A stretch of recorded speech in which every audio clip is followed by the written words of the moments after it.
Good evening, everyone, and welcome to the March 10th meeting of the Garden Grove City Council. Madam Clerk, can we please have roll? Councilmember Nguyen? Here. Councilmember Tran? Here. Councilmember Dovin? Present. Councilmember Muñetón? Here.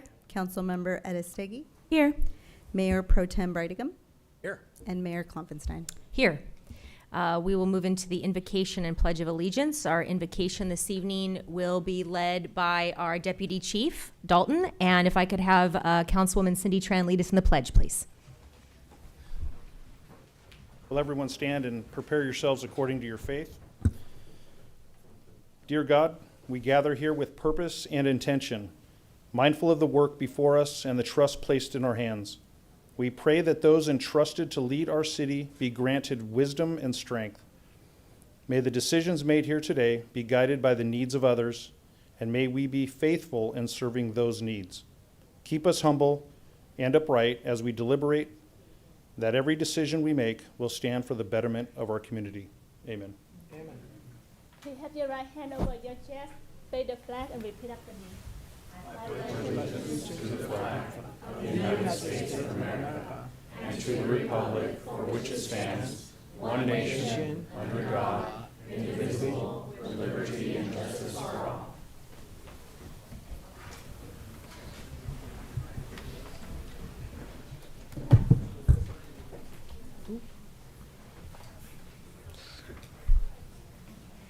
All right, that will take us into presentations this evening. And we will start with item number 1. Mayor, we're actually going to move to item number 2 and then come back to item number... Oh, that's good? Yeah.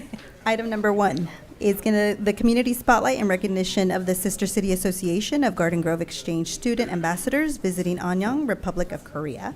And Assistant City Manager Ursula Luna Reynosa will read that community spotlight. The Garden Grove City Council is pleased to recognize a group of outstanding GGUSD students who have been selected to represent Garden Grove as ambassadors in the 35th Annual Sister City Exchange Program to Anyang, Republic of Korea. Would the students please come forward?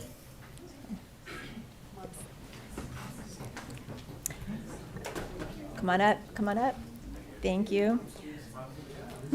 Yes.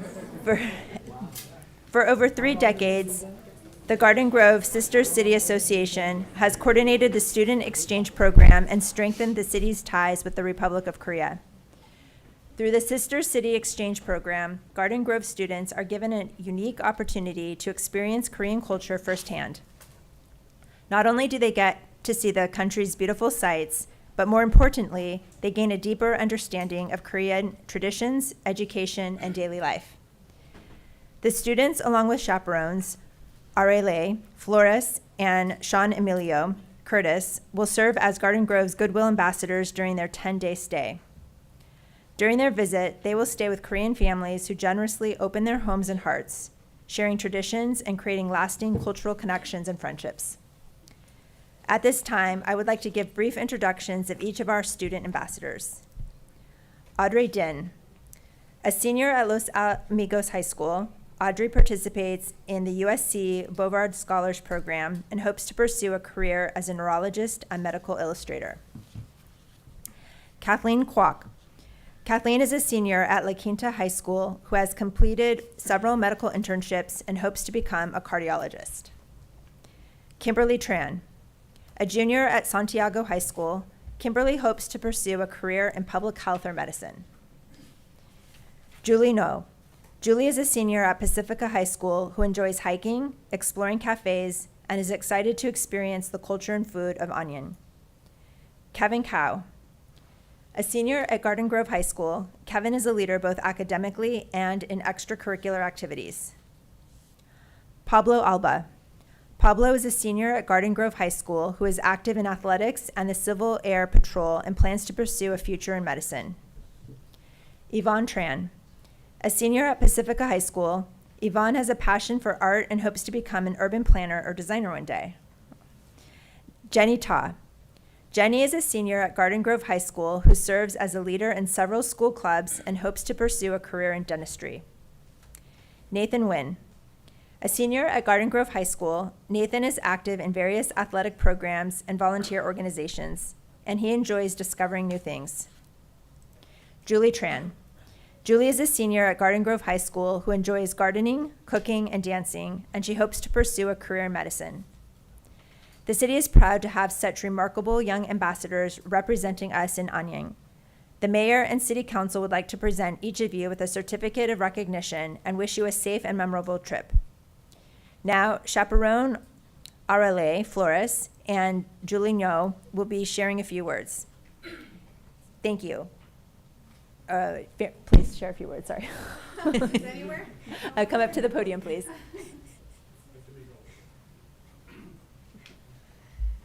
Good evening. Hi, my name is Arely Flores, board member of Sister City Association of Garden Grove and chaperone to 2026 Student Exchange Program. With me is Sister City board member and alumni Sean Curtis, who will be the second chaperone to this year's program. Near me is the 10 Garden Grove Unified School District students selected to participate in the 2026 Student Exchange Program. They were chosen from a pool of over 100 applicants selected for their academic success, unique characteristics, and vibrant personalities. I'd like to express my sincere gratitude to all of you for your continued support to Sister City Association fundraising event, the Strawberry Stomp 5K. Last year, the event drew over approximately 1,000 participants and guests to the downtown area. All proceeds went to this year's student exchange program, including the airfare to South Korea. Without the support from City Council, city staff, Garden Grove Police Department, the Garden Grove Public Works Department, the student exchange program would not exist. Thank you, and we look forward to seeing all of you in the upcoming Strawberry Stomp 5K held Saturday, May 23rd on Main Street. I'd like to turn it over to Julie Ngo.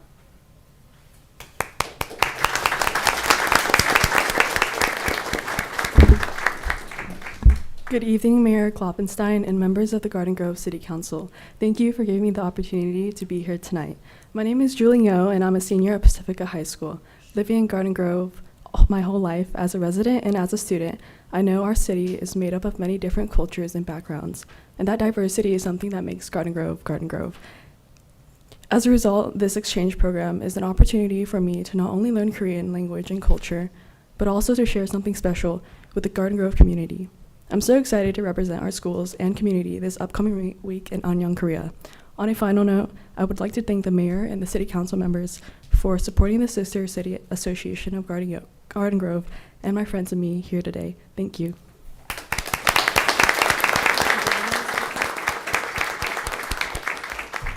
Thank you.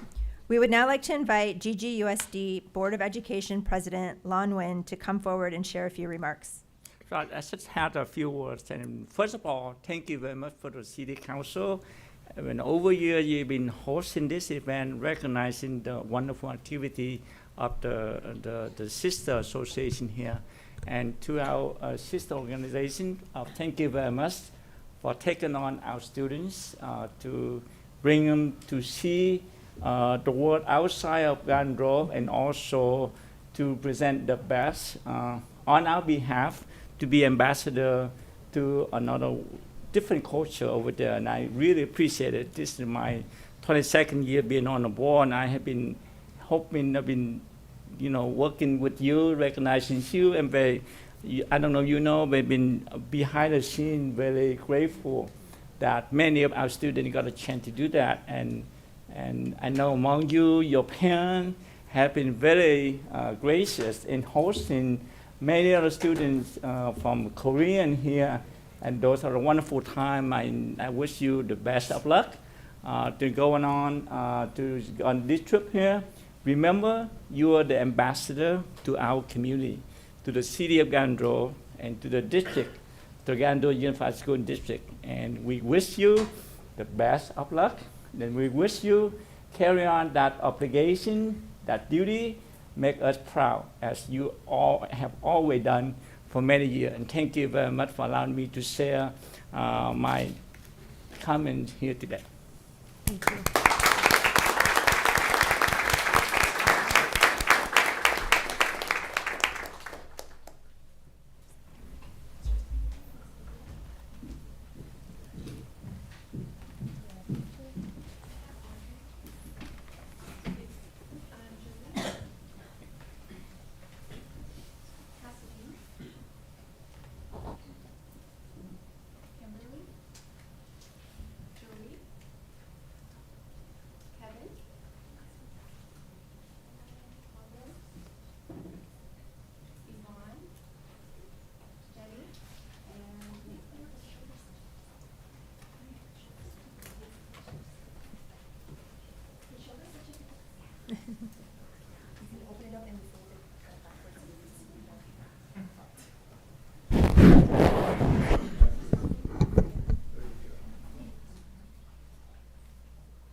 All right, we have one other presentation this evening, item number 2.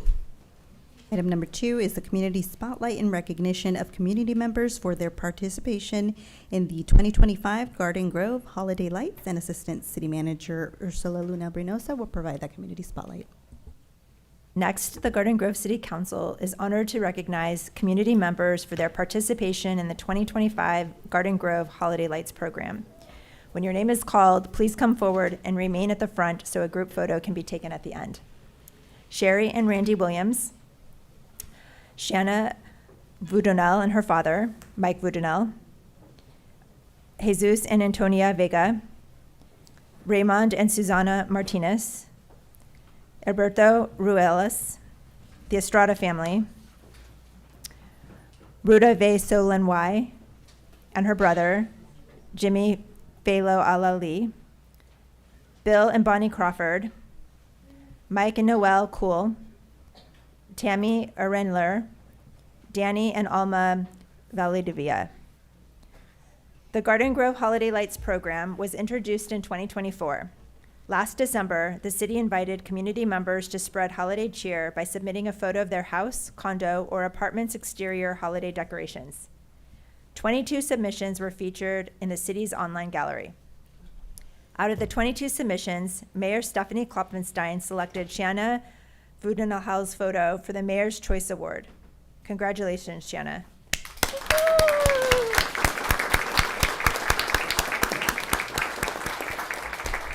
As a fun side note, community members Bill Crawford, Mike Cool, and Noel Cool are professional Mr. and Mrs. Claus who bring holiday joy to families. At this time, the Mayor and City Council would like to present the community members who are present tonight with a certificate of recognition for going above and beyond to help brighten our community.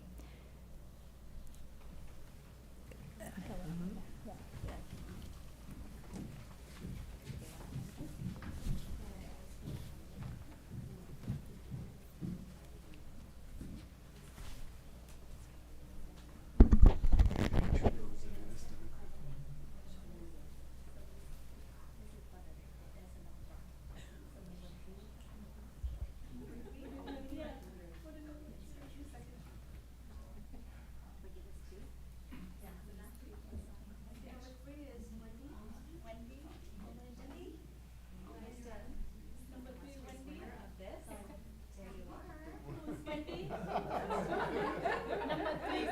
The big Christmas Okay. decoration. Okay, next person, Number 7, number 7 is, Saminga. Sininga. No? Okay. Okay, Number 2. This is, Number 2, Jesse. Number 2 is Laura Coronas. Laura. You here? Not here? And number 6, Jesse.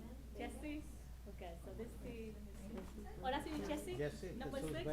Okay, so these are the top 5 was selected by the mayor, and this one of you will get $100 gift card, so. Yes. And then after this, there will be cake outside, and we're gonna have $500 gift card, raffle for all of you, okay? Here you are, sir. Wait. We'll get this figured out. Yeah. Yeah, this one. Raymond? You. There we go. Tammy? Jimmy? So, sorry, I don't know. Tammy? Yeah. Jimmy? Hold on.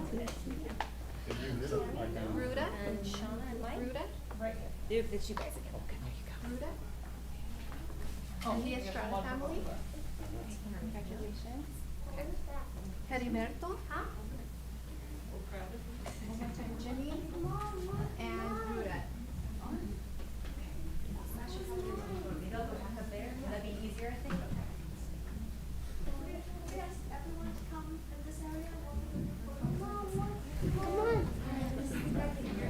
Were you gonna come come down here for the photo, don't you? Yeah, one less person down there. Huh?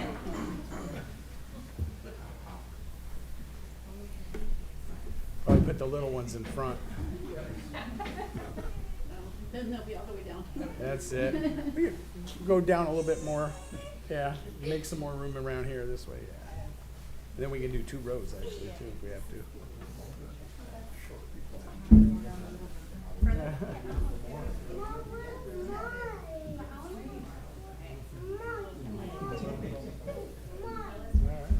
We can get a couple more over on that side.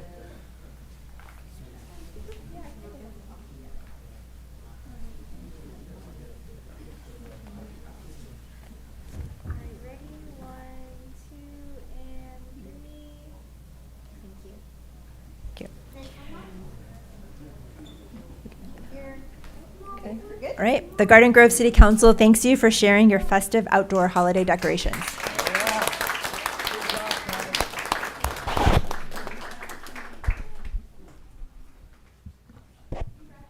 May I say something really quick? Congratulations.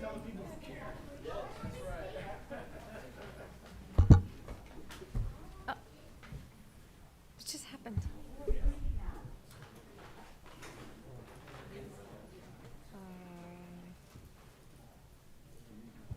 Uh-oh.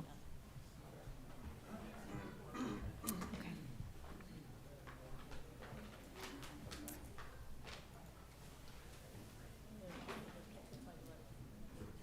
And can I have IT? I don't have my screen. I think I just clicked something wrong. Hit the little green, red, and yellow icon. Just push that on the computer screen. That sometimes. Yeah, I don't even know what that is. Okay. Yeah, we'll just shift to, oh, wait, here we go. Hold on. Ah, I got it back. False alarm. I'm tech support too tonight. I love it.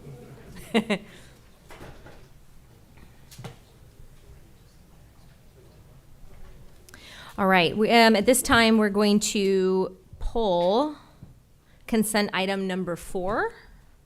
If I could have a motion and a second on that. I'll second it. Yeah. Okay, I have a motion and a second. Call for the vote.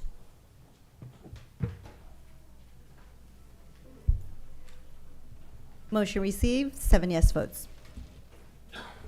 And this All right. evening, item number 4 is adoption of a proclamation recognizing April as Fair Housing Month, and Assistant City Manager Ursula Luna Reynosa would provide or read that proclamation.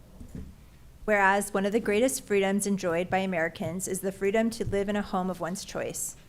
And whereas this promise is protected by the nation's fair housing law, which requires that all people be treated equally in connection with sale or rental of housing, regardless of race, color, national origin, sex, gender, identity, disability, sexual orientation, marital status, age, familial status, or religion.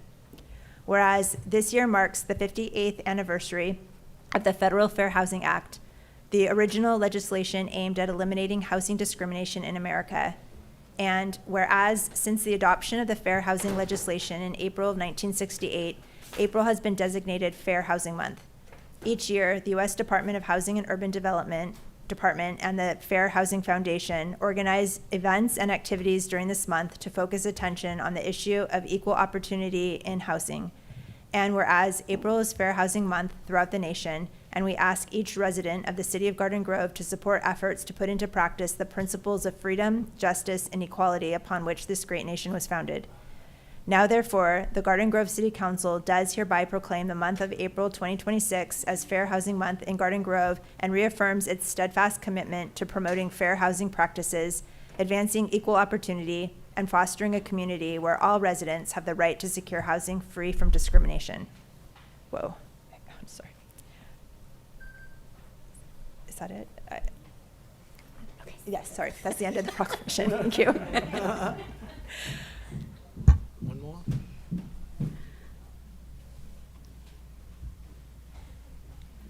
Yeah. Beautiful frame for you.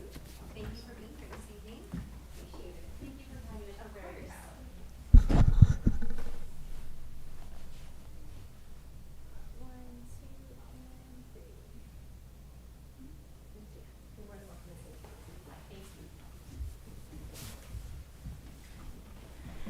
Good evening, City Council, City staff. My name is Martha Torres. I am the Community Engagement Liaison with the Fair Housing Foundation.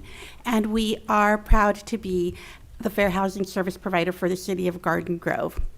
We contract with the city to provide fair housing services, which includes investigation of housing discrimination complaints.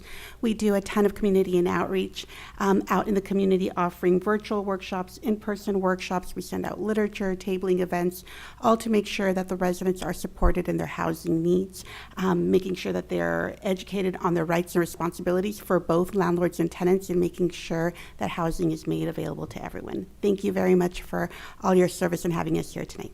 Thank you.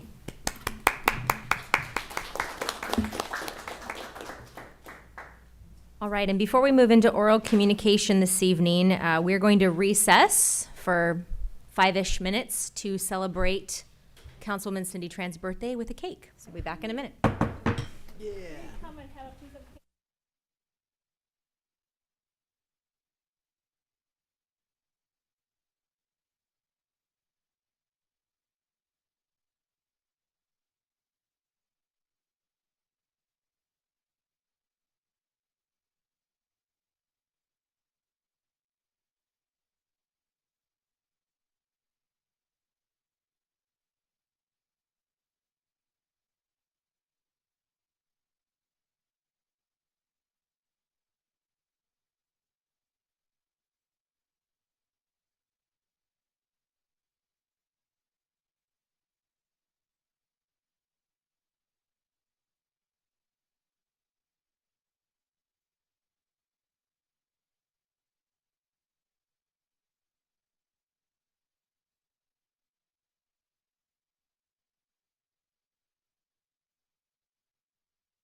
All right, we will go ahead and reconvene the city council meeting and head into oral communication this evening.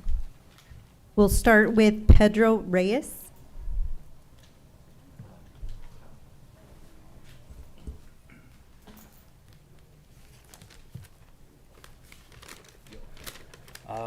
Hello, City Council.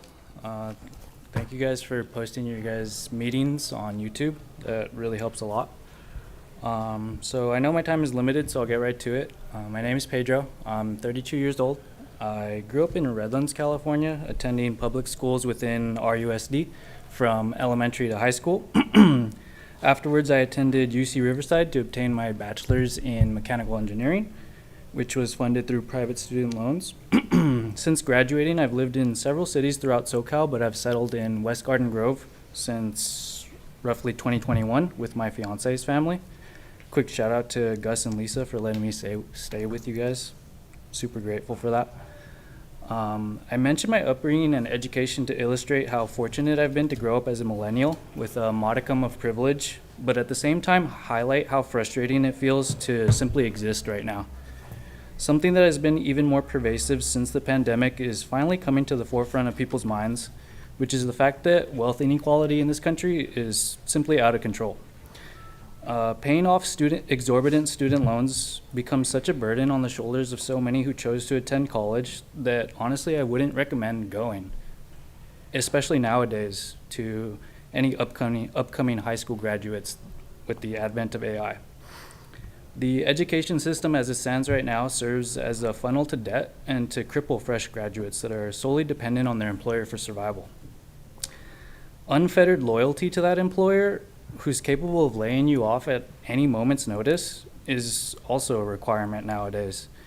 And oh, by the way, your healthcare is tied to that employment. My partner and I, along with many others in my generation, feel completely behind in this increasingly fragile economy. As we get to certain milestone ages, we're faced with the difficult reality that we may never own a home, and if we do, we may not be able to afford kids. When we zoom out of my own personal experiences and look to the greater whole of society, we should all be witness to the stranglehold that the top 1% have in this country on the rest of us. These people hold $55 trillion in assets as of Q3 2025, which is equal to almost the bottom 90% of Americans combined. Currently, there is a proposed ballot initiative aimed at a one-time wealth tax on billionaires in California. I say that a one-time tax is not enough. The billionaires, the wealthy elite, the Epstein class, these are the people who devised the systems that have kept my generation and future generations shackled with debt, taxes, and manipulative algorithms to stay in power. At this point, you're probably wondering if I'm here to ask a question or just make a statement. I want to do both. I want to implore you as leaders in our community to keep in mind that this state, this country, do not exist as a playground for the wealthy. I'd like to focus on prioritizing dismantling the elites that have corrupted our political systems. Sir, I'm with sorry, their but your wealth. time is up. Thank you for your time. Next, we have Cindy Tran.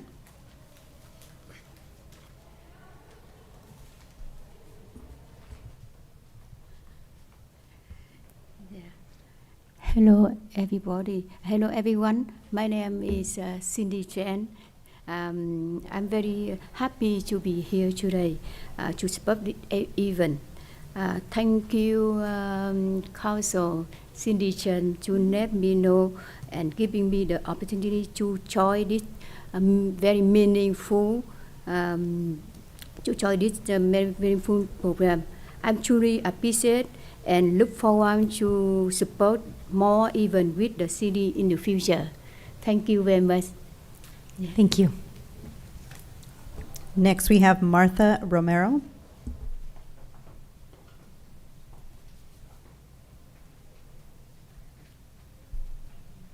Good evening, everybody.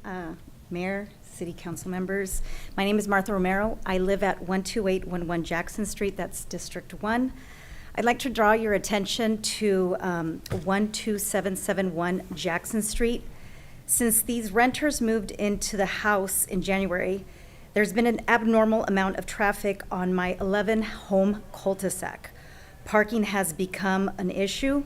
I've observed visitors visiting this house walking away with plastic bags, which only led me to the conclusion that the residents are selling something out of their home.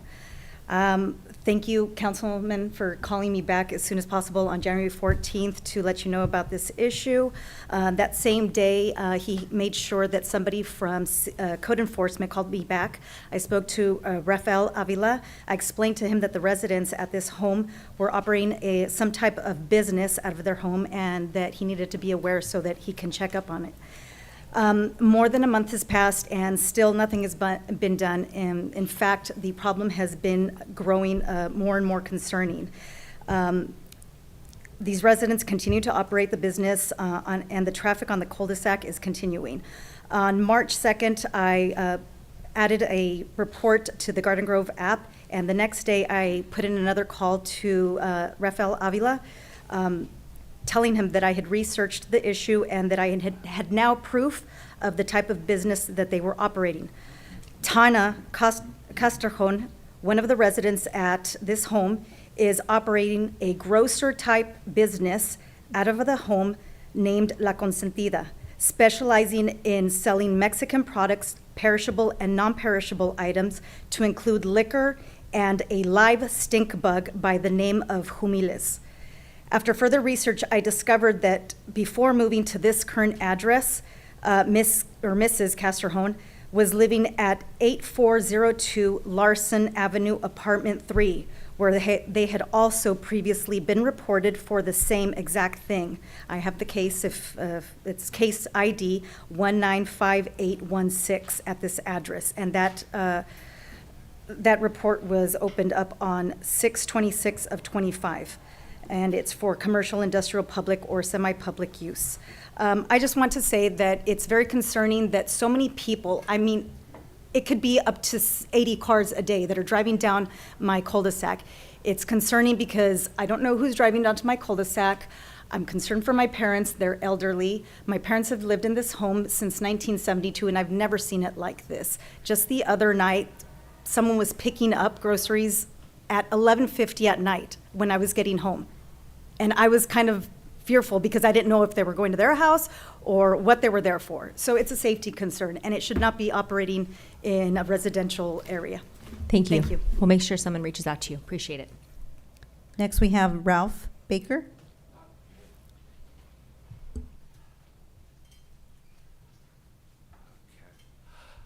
Okay, my name is Ralph Baker, and I'm here to announce the establishment of a new political party. I'm calling it the Eisenhower Economic Society. I came to California in 1955, and I saw what we had. I loved it. It was beautiful. We had a prosperity that I would like to give back to the people of this country. Today, our economy is only a fraction of what we once had. My advantage is that I know the true nature of the American economy. It's agriculture and small business. Using the power of those two things, I can give our country back what we once had. And everyone is welcome to join my political party. Thank you. All right. Next is Nicholas Dibbs.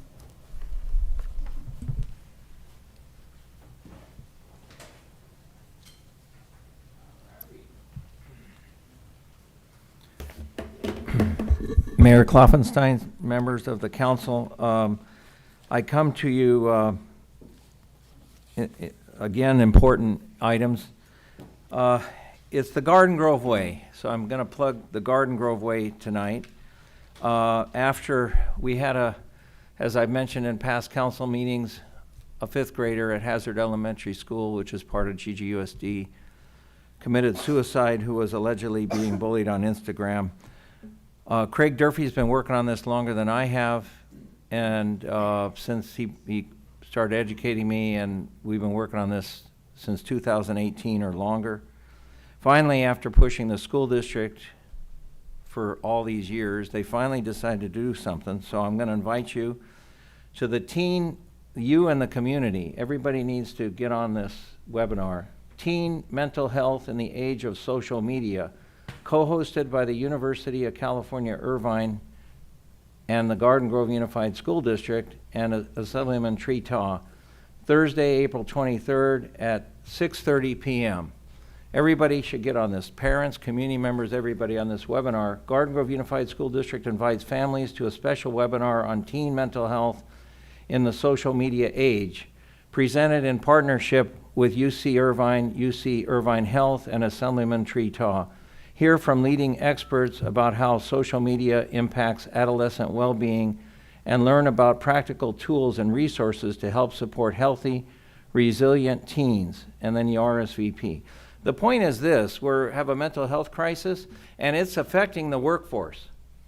So as these students graduate, they get into the workforce, they're not equipped socially and mentally, many of them, and it's affecting our economy. And so we have to get a handle on this major issue. And so I invite us to all join in the Garden Grove Way, support this event, be part of it, tell people about it. I ask you, because May is Mental Health Awareness Month, that you take the city resolution that you pass each year in April for May, or usually pass it in April, and include some talking points or key points in this resolution that was done a year ago by the Orange County Health Department in North Carolina, Hillsborough, North Carolina, and just use some of these talking points in your resolution if possible.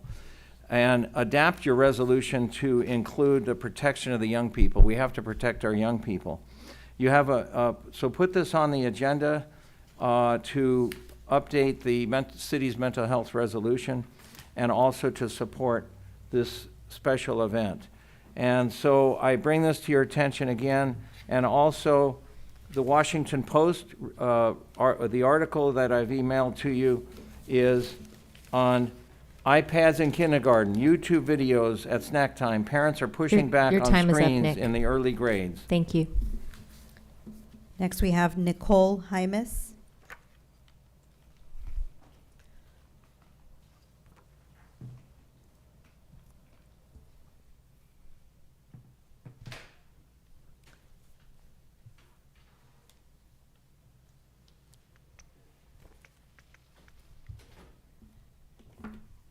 All right, hi, I'm Nicole Jaimes. Just two things today.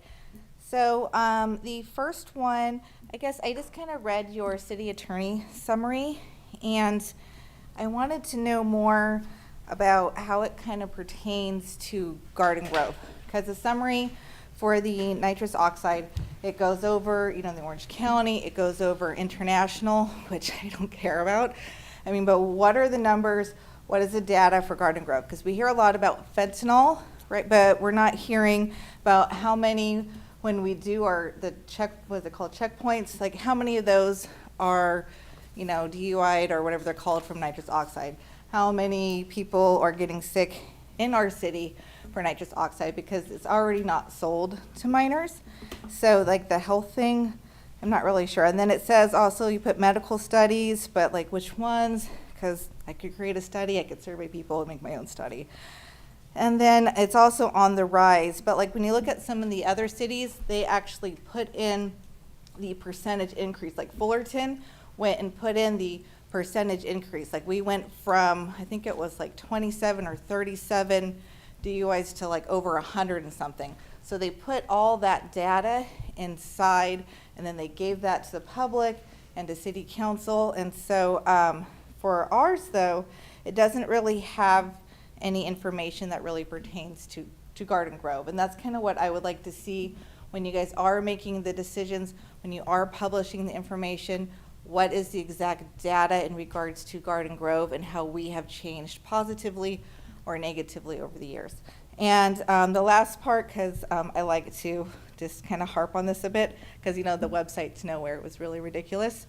And one thing that I haven't really heard anyone talk too much about are the flock cameras, because I know it's public safety and everything, but when you start kind of digging into what your user agreement is and what their terms and conditions are, as well as the abilities that they're able to do as far as sharing data with outside organizations. So how often do we audit like the information that's going out and who it's going to? We're not really asking questions, because if we're so concerned about ICE and immigration that we want to put on a website to nowhere, but we aren't checking, yes, our data's gone for 30 days, but this is a private company, so who else is getting the data and where it's going? So if you're so concerned about people's safety and well-being, you'd want to ask questions on your flock contract. So more data points that we the people need so we could understand your decisions. Thank you so much and have a great evening. Thank you. Madam Mayor, that concludes all the speaker cards received. All right, thank you very much.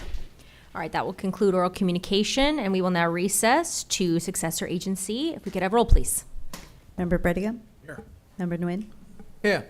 Member Tran? Here. Member Dovin? Present. Member Aristegui? Here. Vice Chair Muñoz? Here. And Chair Klopfenstein. Here. All right, we've already held oral communication. That moves us to our consent calendar. We have a receive and file the minutes. Do I have a motion? Second. Okay, I have a motion and a second. Call for the vote, please.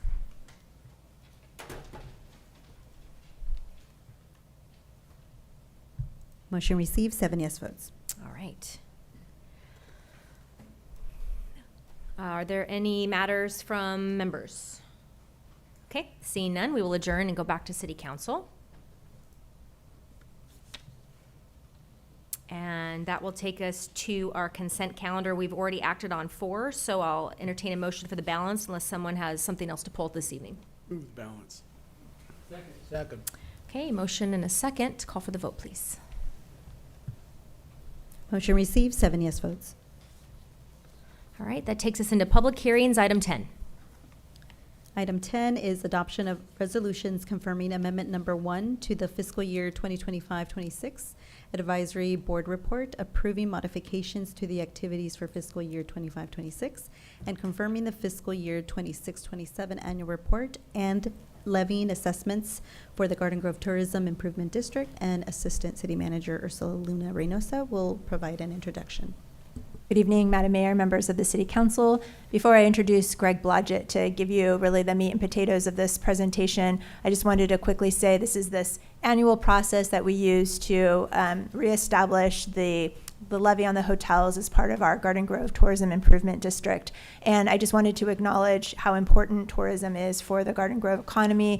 We're really thankful to have such great partners with our hoteliers, as well as our partnership with Visit Anaheim, where we spend a majority of the assessments. And this year there's a program before you as well that we're really happy to be able to participate in through these assessments. So it's really the hotels paying for this to facilitate the transportation challenge that has faced them recently.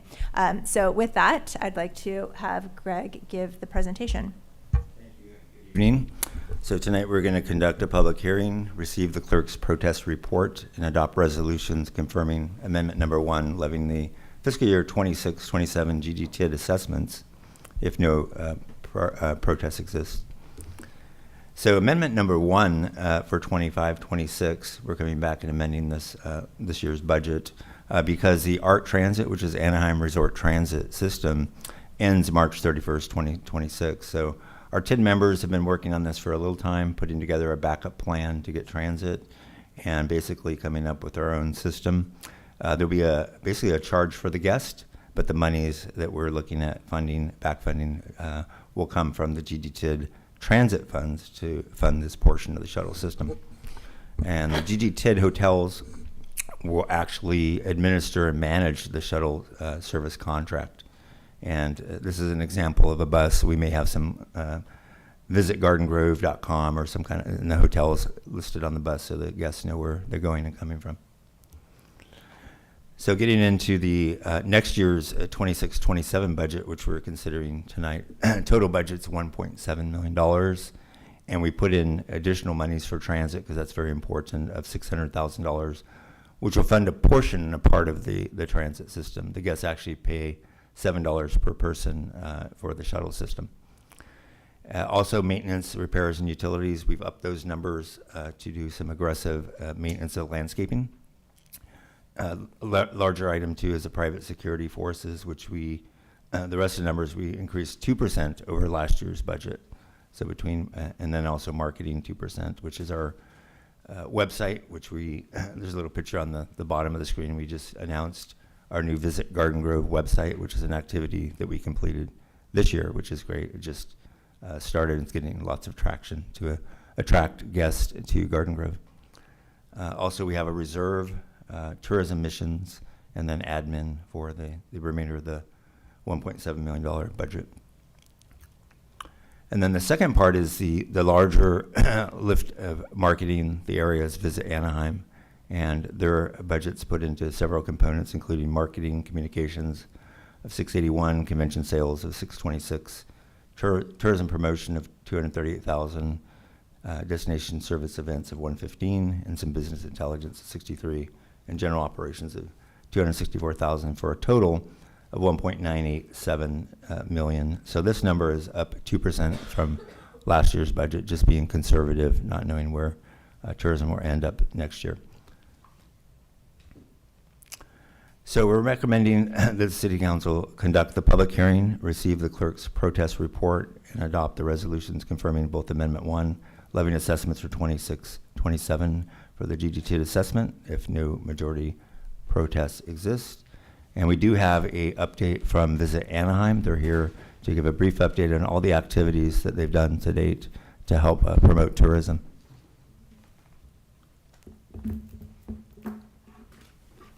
Good evening. I'm Christina Dawson, Chief Operating Officer with Visit Anaheim, and I'm joined here today by Ronnie Collins, who's our Chief Sales Officer, our President, Mike Waterman, as well as our Chief Marketing Officer, Scott Oakland, send their regrets. They are attending California Outlook Forum in Chula Vista, and Pepe Avila, who is our Senior VP of Community Relations and Partnership, would be here, but he's sick, so we want him to be home, taking care of himself. So with that, I'm going to ask Ronnie to just follow along with some of the slides, and I'm going to go as quickly as I can, but you've all received this packet of information, so if you can progress the slides. There we go.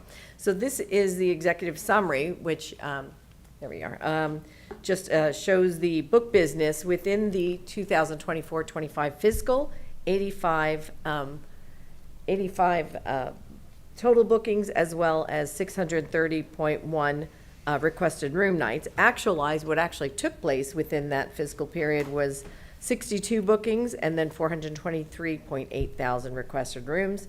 On the meeting sales side, because what I just spoke with was convention, we had 173 definite bookings, which equated to 138.1 thousand room nights. And then on the tourism side as well, you can see the numbers there for both domestic, broken down domestic and international.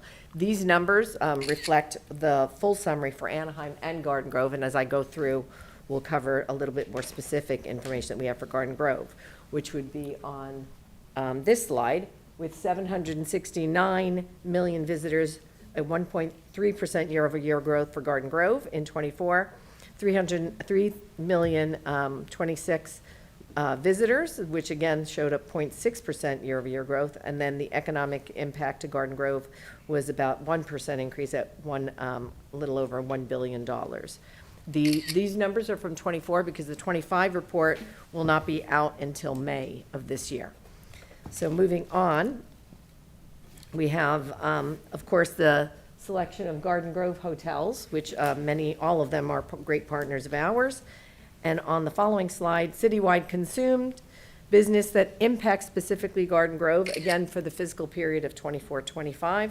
We had 11 citywides, which represent about 30% of our citywides, and that is when the overflow truly does impact Garden Grove. These are groups with over 3,000 on peak, 248,000 room nights, 362,000 attendees, and the economic impact specific to Garden Grove was $723 million. On the next slide, you'll see this is a breakdown showing the impact of what those citywides mean to Garden Grove by the first graph, average daily rate, and the green numbers are what the impact is with citywide occupancy, as well as the revenue per available room that's available. So you can see the jump from one to the next, with no citywides, average rates, and then when there is a citywide in the area. And moving on to marketing and communications. The marketing results slide, which is the next one. We had 41.5 million trackable accommodation revenue, and then 70.2 million trackable non-accommodation revenues for restaurants and other businesses within the area. The next slide, marketing diversifies, obviously, leisure, luxury, website, convention meetings, targeting each audience, and you'll see the numbers there. I'm not going to read through them, but again, for each of those efforts, the numbers are reflected. For some of the direct Garden Grove marketing impacts, we have done leisure campaign. This is, again, very specific just to Garden Grove. It was a paid digital advertising campaign that was created just for Garden Grove. Also, the results of these campaigns are tracked by zip code through Epsilon. So again, we can call out exactly what the results are to make sure we're spending money and time devoted as it needs to be. The next one is just a sampling of our 100 Days Till Summer, which was another leisure Garden Grove paid digital advertising campaign.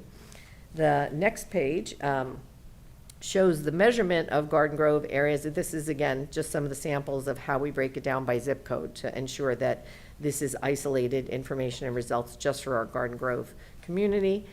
The luxury campaign, again, another digital paid digital advertising campaign. This was, while it was for luxury, and clearly we know there's not currently any for Diamond properties within Garden Grove, the results still benefited all of our Garden Grove community and partners because of the overflow. So with the 3.8 million incremental visitor spending that was generated, and then 28,000 visitors that traveled to the specific zip codes that saw these ads as well. And then the luxury campaign, again, a little more samplings of some of the specifics that we did, as well as the measurement by zip code following that campaign. On the communication side for the fiscal, the total results from all of this were organic social media efforts, both for impressions, media impressions, and then the total impressions of more than 4 billion. On our organic social media content, here are some examples of some of the posts that we've done, including the Great Wolf Lodge as well as Steelcraft. Then you'll see an influence partnership, social media ads, some more things, press releases that were dedicated to Garden Grove, our FAMs that we've done. We had an Australian writer that came and stayed at the Hyatt, several media coverage that included some of the NBC and LA list, things to see and do, festivals, and some of our key influencers that were on examples, and including the next slide, which shows some of these activities that we did that, again, just featured Food Lovers Unite at the inaugural foodie event in Garden Grove. So that was a big event that we helped message out and promote. And then on the tourism side, some of our tourism campaign results, which again, these numbers included all of Anaheim and Garden Grove, but you'll see the room nights, 208.1 thousand room nights, FAM tours. We did 16 in-market FAM groups to promote what's available throughout the entire destination. Destination webinars and training, which is just educating those travel professionals that continue to sell us even outside in our international key markets. The next one is also some consumer campaigns and co-ops. These are just samplings of some of the things that we've done with our travel trade partners. And then on the tourism programs, this, again, is for all the markets reflected for both domestic and international, including some of the sales missions and things that we've done, and some of the trade shows that we've engaged with more than 3,000 travel sellers being involved. The hospitality career development program, you can see we engaged with several of the Garden Grove high schools here, Unified High School District, and community efforts with our hospitality development and area schools.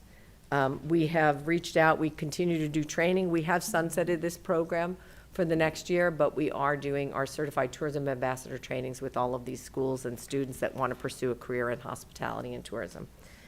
The next slide just shows a little sampling of some of our volunteer efforts here through Bracken's Kitchen, the OC Food Bank, And then finally, as Greg had mentioned, Greg Blodgett, the financial information. This is the budget that we were provided for 2024 and 25, followed with our budget that we've broken down by department and how to spend at $2 million. And then again, a little deeper dive on the way that the Garden Grove budget is allocated for our 2025 and 26 fiscal, which is basically our 2025 year. So with that, we'll end with just key highlights that we had. We did a $2.5 million marketing campaign. We've upgraded our trade show booth. We've shifted, obviously, some international funding to domestic to give us the options to redirect and pivot where needed. We had our Meeting Momentum program that was very successful, which included many of the hotels here in Garden Grove.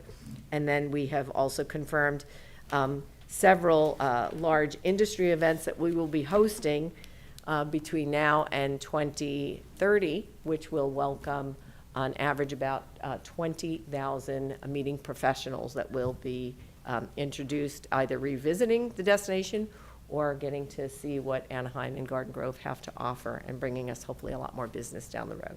So I don't know how long that was, Greg, but hopefully it was quick.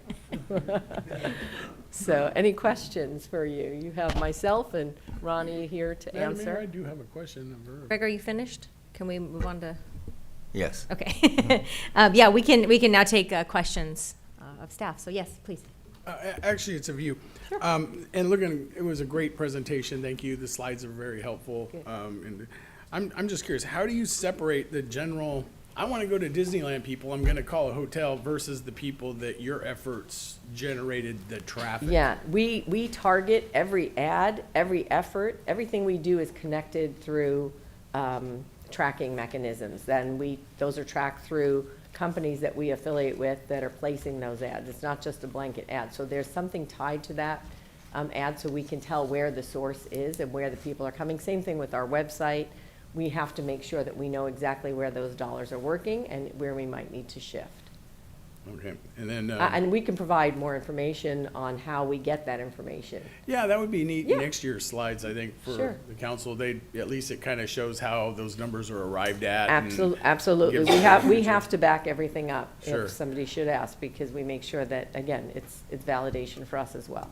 And then looking at the transportation application with the 600K, and nice picture of a bus there with Garden Grove, So specifically, how many customer trips per year are we attributing to that? So that's actually not through Visit Yeah, Anaheim that's at all. If I can take that question. I wanted to say we've been able to turn that around very quickly because we had already started looking at an alternate transportation solution before we even knew that the previous one was going to go defunct, because we were at the end of the line. So our hoteliers were sharing with us that it wasn't the best customer experience. They would get picked up last and dropped off last, and they just were waiting in line for a long time. So we had already started exploring if we kind of broke off on our own. And thankfully, that work laid the foundation for us to be able to work very quickly to get this amendment before you, so that now at the end of this month, there's going to be no transportation, and our hoteliers have shared with us that that's a really big problem for them. So we're really happy that everyone has worked so quickly together to do that. One of the things, we wanted a superior customer service experience from what folks were experiencing before without increasing their costs. So at keeping the ticket at $7 per person, that's what they were previously paying, but now they're going to get a better customer experience. And we're using some of the tourism, the GG-TID funds that were specifically allocated for transportation. So that fund balance has been growing, and we're specifically using those funds, which this is an appropriate use for those funds, to enable this transportation system to move forward. Okay, but that doesn't really answer my question. How many trips are we projected are going to be utilized for this 600,000? I mean, it's one thing to spend 600,000 on there's a bunch of people using it versus there's Yeah. 10 people that Well, use the it's- thing. well, it's, I mean, It's 3 routes, so there's actually 3 separate routes to facilitate the quickest possibility. It's kind of on demand, so in the mornings and in the afternoons, it'll be busier and there'll be more routes going, where during the slow time, it's less routes. I know Greg or our PCA could answer it very clearly for you. They're the operator of the transit system, Are they if you would here? like them. Yes. oh yeah, that would be great. I'd like to get an idea of the number of usage and their primary zones of response. Because traditionally, hotels have their shuttle vans, right? That's kind of when you go to a hotel, like I just went to out of country not too long ago, and we asked the hotel, hey, I want to go here, and they send us off on their shuttle vans. And that's kind of what generally we see here. But here's a little bit different, so I'm really concerned about its usage. Sure. And good evening. Thank you for having us here tonight. We're anticipating about 286,000 passengers per year for this service. So it comes out to roughly 750, 760 a day would be needed to offset the cost of this. So counting the 600,000 that's being supplemented plus the revenue that we project to generate from the passengers, it would need about 286,000 a year to quote unquote break even through both models. So the 600,000 supplements what we project as a shortfall to get to that 285,000. So the needed goal is 285,000. And then the primary route is going to be up and down Harbor Boulevard for the most part. Correct. Will they be having any going to like the airport or to, you know? No, this is strictly from the resorts to Disneyland and back. So no additional stops at this point. So nothing going to Knott's Berry Farm or No. any of the other, okay. Now, those are all things that could come into play down the road as we see how this evolves and how it develops. But again, the initial phase of this with the 3-route system and it's basically 1 bus per route with an additional floater bus for peak would service the demand that we project for hotel to Disney and back. And that 700 a day, that's realistic? I think that's realistic, yeah, based on some ridership activity that we've had historically through ATN. We are the current, PCA is the current operator at ATN, so we have historical ridership data. We also provide a service for the Hyatt Orange County directly, which will remain independent, and we have ridership numbers coming out of that hotel as well. So we've taken all of these figures that we currently have and have projected out this model that we think is going to be very close to fulfilling the goal, if not better, given the comments made about some of the service levels that have been lacking because Garden Grove is at the end of the line. Having a dedicated system might open that door for more passengers to now want to take the system as opposed to having to wait longer for an end of the line trip. Thank you very much. Sure. Any other questions for PCA? Questions? I have question, but Okay. may I? Yes, of course. Not specifically for you, but earlier you talked quickly about working with the student, and I would like to get a little more information. What is it? I would love to see more opportunity for our students to be involved and. Yes. Sure. We started the workforce development program coming out of COVID, and then we transitioned it to our hospitality career development program. And while we have sunsetted some of the program, we are still going into the high schools and recognizing those students that want to make a career in and pursue a career in hospitality and tourism, and we're training them under our Certified Tourism Ambassador program. We're engaging them. We go to some of their the schools, and we'll run the classes, and we have some of the tourism professionals get up and speak about their experience and how they got involved in the industry. So we are trying to continue that effort going forward with these high schools. So if any of the students are interested in that, they just have to go to the school and go to the program, We or contact the faculty, and they identify the students that have expressed interest, and then they put together the different groups and who is wanting to do the training. Thank you. Yeah, absolutely. Any other questions? Yeah.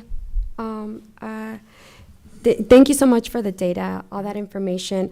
My question was more, I don't know if you have data in comparison to other years. In comparison to other years, have you seen an increase or a decrease in tourism this year? Yeah, actually, one of the slides, I'd have to go back, but there was one slide that was showing the year-over-year growth on each of the slides, and it was probably a little flatter than other years. because of several factors, but there was still growth with, I think it was the room nights and economic impact, those in the DAC, which I believe you all have. But there is year-over-year growth. We do monitor that and track that from one year to the next, always. Awesome, thank you. I have a couple of quick questions. sure. They honestly revolve more around events that we have coming to Southern California in the future, obviously FIFA and the Olympics, and where at all is Visit Anaheim in that space and in those conversations currently? Yeah, well, through the Orange County Sports Commission, we're engaged. I know we have some volleyball. Ronnie can probably speak a little bit to that, some of the volleyball tournaments that we'll be doing.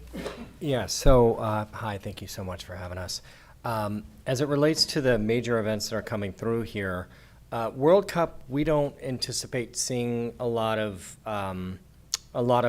volume coming to the area for World Cup. I know the region was somewhat disappointed in the draw. However, we are working on planning some watch parties and some other things that will try to drum up some attendance and hopefully some revenue for our communities. As it relates to Olympics, because we have the volleyball events at the Honda Center during the Olympics, there's going to be a lot of programming around that.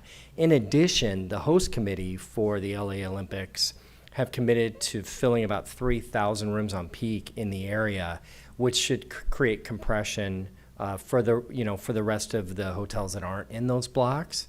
And we anticipate having a decent amount of traffic around our community during the Olympics, not only because of the events that we have here near our communities or in our communities, but we're going to have a strategy around attracting some folks out of the Los Angeles area because we feel like there's some great advantages to staying south of the epicenter, if you will, and experiencing more that Southern California has to offer.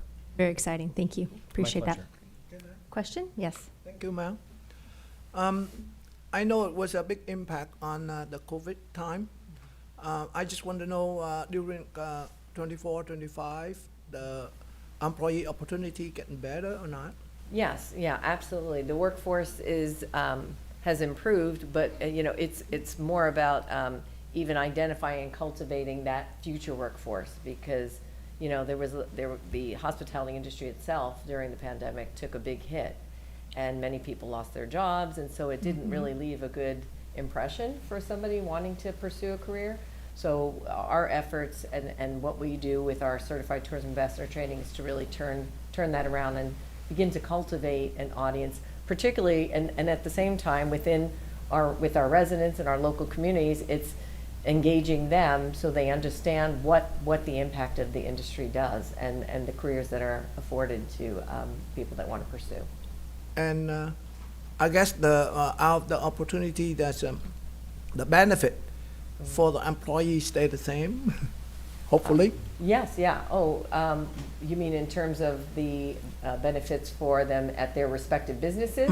Yeah, I think. Well, I believe we've all seen the wages increase and benefits. That's good. And I know even for us at Visit Anaheim, benefits are very important and medical and all of those Awesome. opportunities. Yes. Thank you. Any other questions? Yeah, kind of to follow up with what Councilmember Tran and also what Councilmember Nguyen have kind of alluded to, in that the city of Garden Grove, in being host to several of these properties, is also host to a big amount of local workforce, right?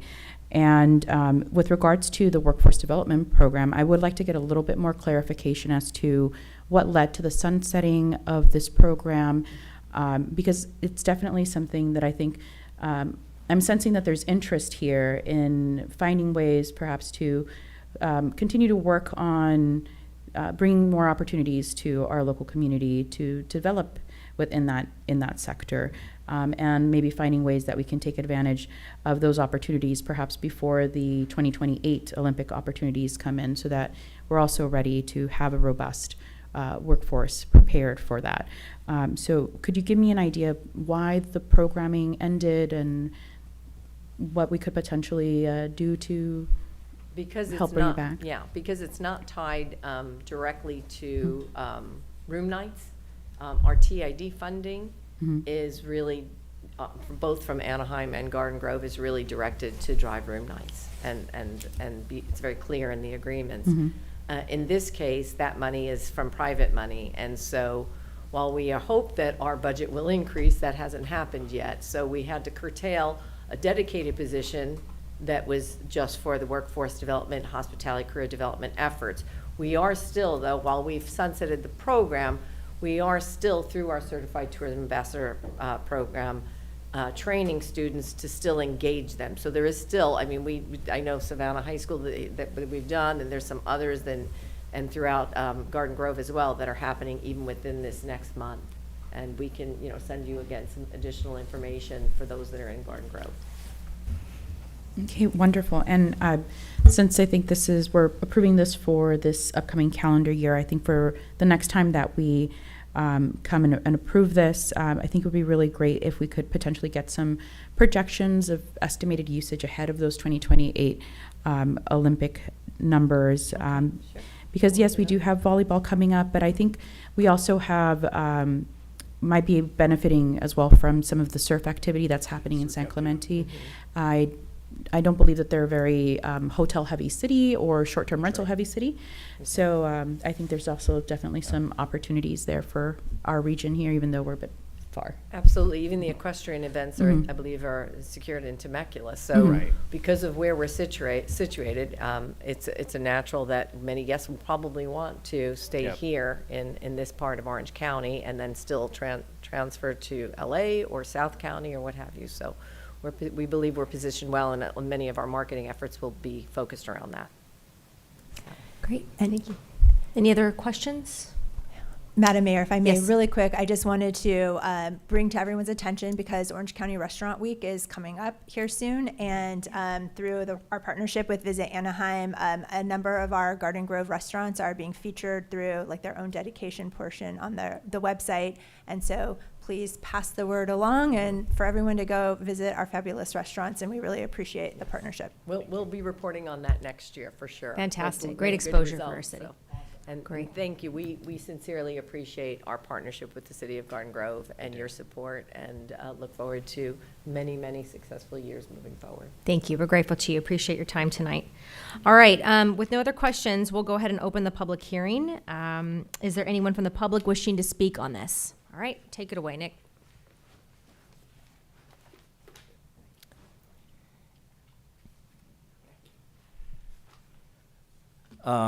It's a pleasure to be here and to listen to the reports and everything. I do have some feedback I want to give to you, you and your team, and to the council, and that is, and following up on Councilwoman Cindy Tran and Councilwoman Ariana Estegi, who both brought up questions about the workforce development and training and the ambassador program and so on. As a teacher and an educator, I've tried at different hearings and meetings to try to encourage the city and the tourism effort to include more students in different ways. So I know you have guest speakers going out to the schools, but can you expand that with tours and with paid internships and/or apprenticeship programs to provide more opportunities? To really do more, and you mentioned private money, the speaker mentioned private money. Well, what about in this big budget of all these millions of dollars, can't there be an earmark of some funding? And if not in this year, then maybe the next time, earmark some money specifically for improving and increasing the workforce development and hospitality career development. And I want to just say this, having years ago out of high school working at Disneyland during high school and after, there's a whole lot of jobs out there that are not just what you see in the hotels and in the so on. There's the accounting jobs, the communication jobs, the public affairs jobs, all kinds of other things too. So to expose the students to all those other type professional career positions that accountants and others, but there's a whole variety of people who make this all happen. And to do more that, my advice to the council is, at least for next year, in getting ready for the Olympics and so on, expand the workforce development, hospitality career development programs to include internships, apprentice programs, expand and have hospitality career days, which would include funding for the buses to take students from the high schools to the different hotels, and so they get more exposure and so on. And also have, like we used to have Youth and Government Day, we could have Youth and Hospitality Day, where they get to pair up and do some job shadowing. So my general message to the council and to the team sitting behind me is, with the Visit Anaheim people, is do everything and anything you can to expand it and grow it and have more opportunities and funding, so that we're not using just private money, but funding it through the program. Thank you for listening. Is there anyone else from the public wishing to speak on this item? All right, with that, we will go ahead and close the public hearing. Madam Clerk, can you please provide the report regarding protests received for the proposed assessment? Mayor Clavestine, City Council members, as of the close of this public hearing, the City Clerk's office has received 0 protest regarding this assessment. Therefore, there is not a majority protest. Very good, thank you very much. Colleagues, any further discussion, motion? Move it. Second. All right, I have a motion and a second. Please call for the vote. Motion received, 7 yes votes. Thank you. Thank you all very much for being here this evening. We appreciate your time. Obviously, the corridor is extremely important to the city of Garden Grove and the entire tourism network. And we're also very happy to hear about the transportation efforts, all the work done in that space as well. So thank you all very much. Thank you. Appreciate your leadership. Thank you.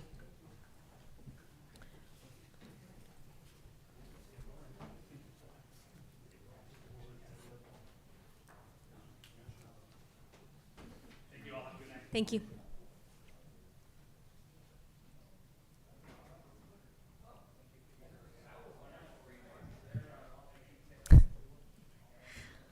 All right, and with that, we are on to items for consideration. Number 11.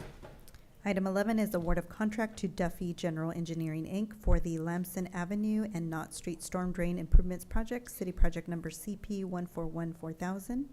And Deputy Public Works Director is here, Sam Kim, is here to provide the report. Thank you. Madam Mayor and members of City Council, tonight City Council is being asked to award the contract to Duffy General Engineering for the construction of the Lamson Avenue and Knott Street Storm Drain Improvements Project. Lamson Storm Drain from Knott Street to Western Avenue drains significant watershed.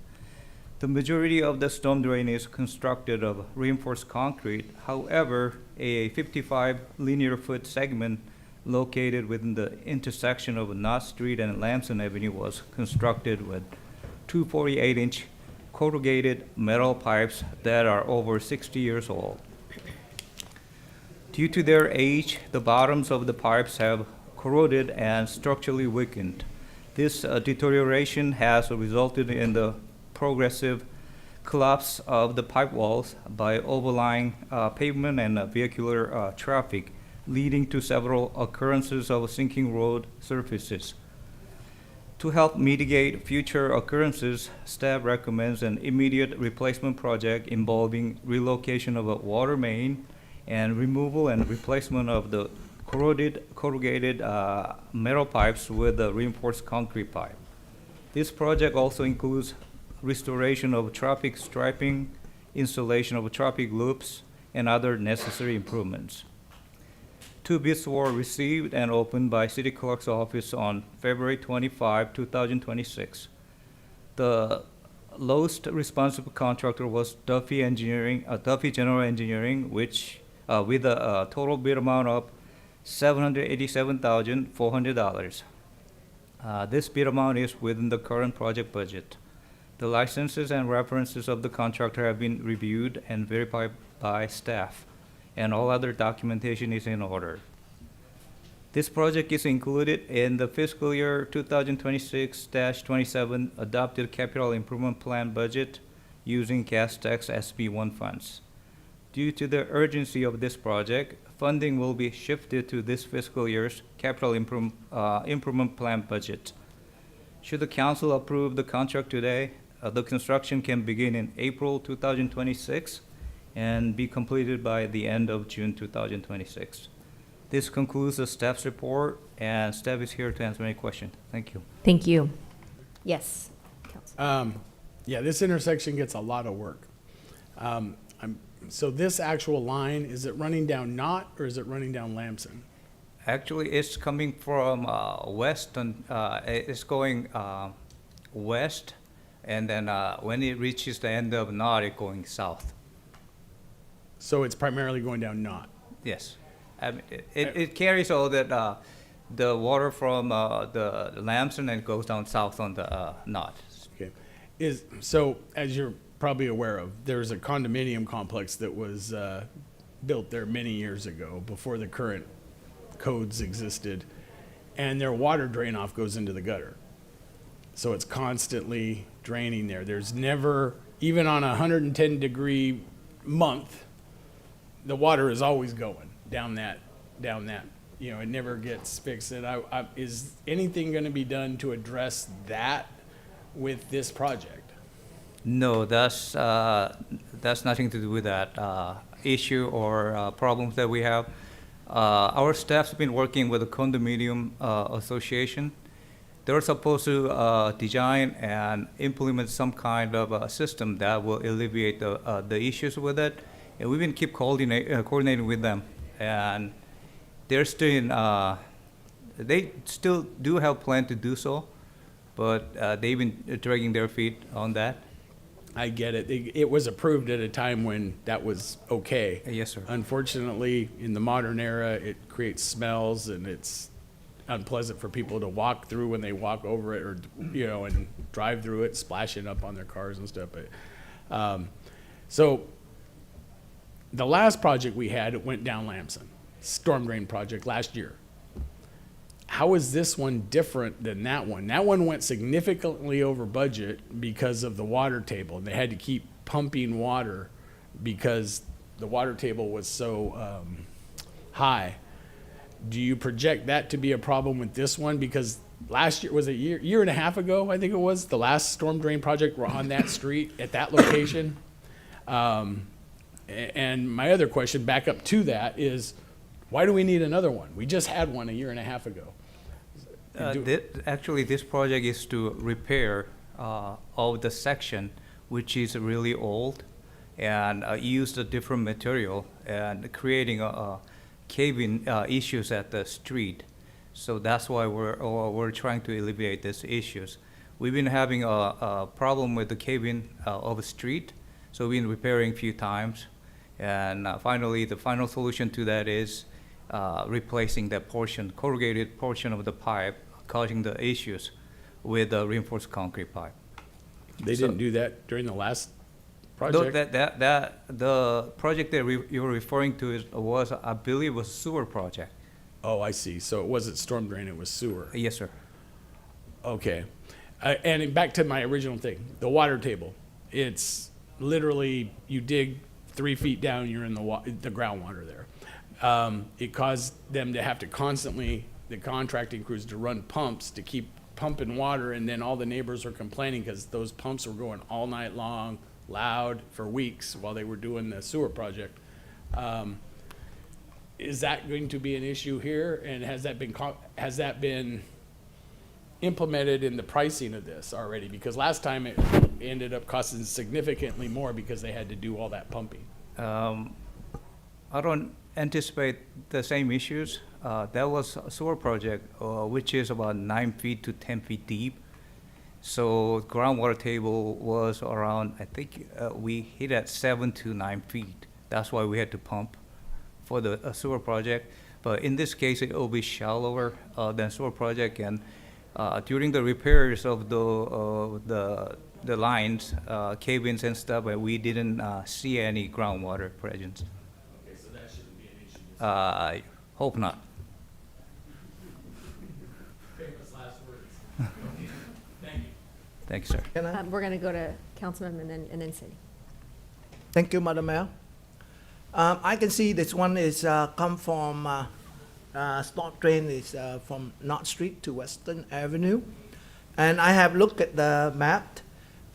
This storm drain actually connect directly down to eastward to Chapman and Gilbert, Brookhurst. The water drain there.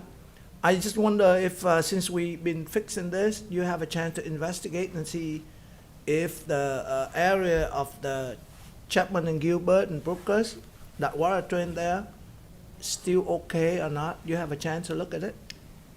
Yeah, we have take a look at it, but those areas are not going to specifically impact this area, Chapman and Brookhurst. So it's a separate system. So shouldn't have any relationship between those two lines. Actually, they're connected.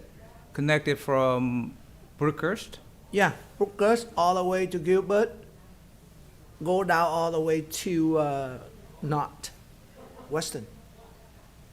Okay, I'll look into it, sir. I'll give you answers. Yeah, I look at the map and I yeah. saw that. It's smaller compared to the storm drain at Knox Street and Western Avenue. Yeah, I mean, If you have a chance, please look at it. I'll look at it, sir. Yeah, thank you. Councilman? Thank you. So infrastructure is something, it could cost a lot of money. And in this case, by looking at it, the CMP with the service more than 60 years. So my question to you is that, do we have a plan or do we have some kind of survey to see what other similar pipe that, the 60 years old, some other places that we have to look into, just because this one we plan for next year, but now because of the issue, we have to move to this year, and we don't want to see other things that gonna come because of the rain or whatever. Yes, we've been looking at other areas, and we're actively check to see if there's a different material like this put in the past, but we haven't identified any corrugated types like this in other areas. And we do have a CIP plan for storm drains to upgrade smaller size, and in case we find this type, then we'll replace at that time too. Of that material, the CMP, is that like the 60 year, or is that somewhere around there? Or? Yeah, it's hard to tell depending on soil conditions, but yeah, we'll go up to between 50 and 60 years. Okay, I mean, I think, from my point of view, if we have something like this, we want to make sure that we're proactive, looking at other cases just to see, checking and see the status in case that you don't have something like this happen really soon. So, thank Yes, you. ma'am. Madam Mayor, just a comment and then I'll make the motion. Sure. When you have multiple jobs in a certain area, and this happens all the time, and it's a nature of the beast when it comes to staff, city work and stuff, because some things get budgeted in 1 year, other things get budgeted in another year. And, you have significant work at a specific location, and then the very next year, you're tearing up that work and doing another job at the same location. And a lot of people will complain, this is a waste of money. They could have did all of this at the first time instead of tearing it up two or three times and, saving the taxpayers a lot of money. And I agree with that in large amount. If it can be done all at once, one time, it just is, it's better for the community, less disturbance for the community. This is literally right in front of a high school. Mm-hmm. So, you got people dropping off their kids walking by. I mean, you got all this stuff going on. So I would urge, in the future, whenever possible, we look at a location for any repairs. Is there anything else that we're going to have to do to this location in the next 3 or 4 years and kill 2 or 3 birds with one stone instead of piecemealing it out? Okay, now we're doing sewer. Now we're going to come back and tear up this brand new asphalt that we just poured and put in storm drains. And now we're going to come back and, we need to redo the plumbing for something, or we have to do electrical or whatever it might be. It might be kind of nice if we did a more of a long-term approach whenever we're looking at projects. What else is going to need to be done here in the near future? That way we can save a lot of money as a city and not have to keep repairing and tearing, stuff up and going back in. With that being said, I get it. It's the nature of the beast. There's budgeting, fiscal years, and things like that happen, so I will make the motion. All right, we have a motion in a few seconds. Call for the vote, please. Motion received, 7 yes votes. All right, that takes us to ordinances presented for second reading and adoption. Item 12. Item 12 is second reading and adoption of ordinance number 2974, entitled An Ordinance of the City Council of the City of Garden Grove, adding Chapter 6.50 to Title 6 of the Garden Grove Municipal Code, restricting the sale and distribution of nitrous oxide products. And City Attorney Sandoval can provide a summary. Yeah, this is second reading, so we already had the full discussion at your last meeting, but if you have any additional questions, I'll be happy to answer. Thank you very much. Colleagues, questions or a motion?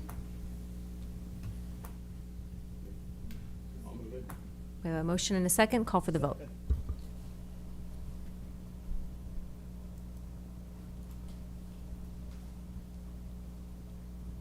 Motion received, 7 yes votes. All right, that takes us to matters. Item 13. This evening, we have e-bike safety enforcement update as presented by the Garden Grove Police Department, and Officer Gomez is going to provide that report. Thank you, Madam Clerk, Madam Mayor, members of the City Council. This is a follow-up to Mayor Kloffenstein's request for some information and highlights of what GGPD is doing as it relates to e-bike enforcement and education. So, thank you. This thing on. Thank you for having me. Good evening to everyone. My name is Officer Gomez. I'm a police officer with the City of Garden Grove, currently assigned to the neighborhood traffic unit. I've been in the traffic unit for the last 2 years, and some of my duties involve investigating traffic collisions and enforcing traffic violations. So today I'm going to be going over electric bicycles, the different types of classes, and the difference between an e-bicycle and a e-motorcycle, and just some statistics that have arisen from these e-bikes that we've all seen here in the city and throughout the state, really. So the California Vehicle Code defines an e-bicycle as a bicycle equipped with fully operable pedals and an electric motor that does not exceed 750 watts of power. So the wattage on these motors ultimately translate into speed, and that speed is 28 miles per hour. So in a nutshell, e-bikes cannot travel faster than 28 miles per hour. Class 1 and Class 2, the difference between these is one is pedal assisted and the Class 2 is throttle assisted. Both of these can only reach speeds of 20 miles per hour with the assistance of the motor. After 20 miles an hour, the motor cuts out. For Class 1 and Class 2, a helmet is required for any rider under the age of 18. A Class 3 can reach speeds of 28 miles per hour, and these are both pedal and throttle assisted. You have to be a minimum age of 16 years old to operate a Class 3 e-bike, and anyone who's riding these must wear a helmet, regardless of age. And one thing to note from these three pictures here of the different types of class is that they all have pedals, which you'll notice e-motorcycles do not.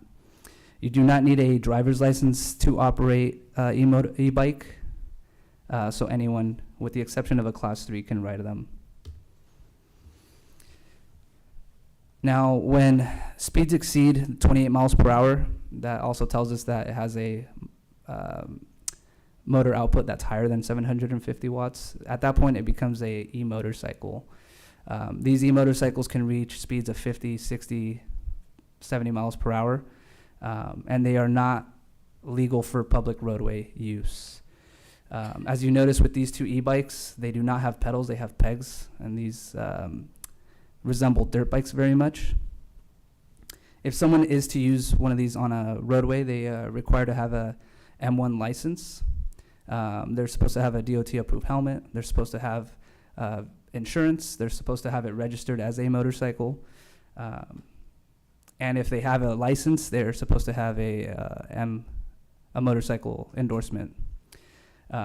Initially, these bikes were manufactured to be off-highway vehicles, like dirt bikes. Therefore, in order to be used as off-highway vehicles, they have to be registered as off-highway dirt bikes, essentially. So the problem is they're using them on the streets, and they are illegal for street use, like I mentioned. So at the Garden Grove Police Department, the way we're able to combat this growing issue, like I mentioned, they're supposed to, once they exceed those speeds of 28 miles an hour and they're considered an e-motorcycle, they're supposed to be registered as a motorcycle. If they're not, then they're subject to impound. If they don't have the proper license to be operating this e-motorcycle, they're subject to impound. And if they're driving out of class, then again, they're subject to impound. And depending on whether or not someone's been issued a driver's license to operate a motorcycle, the e-motorcycle can be towed for 30 days and can exceed fines of $2,000 once everything is accumulated, from the moving violation to the tow fees and so on and so forth.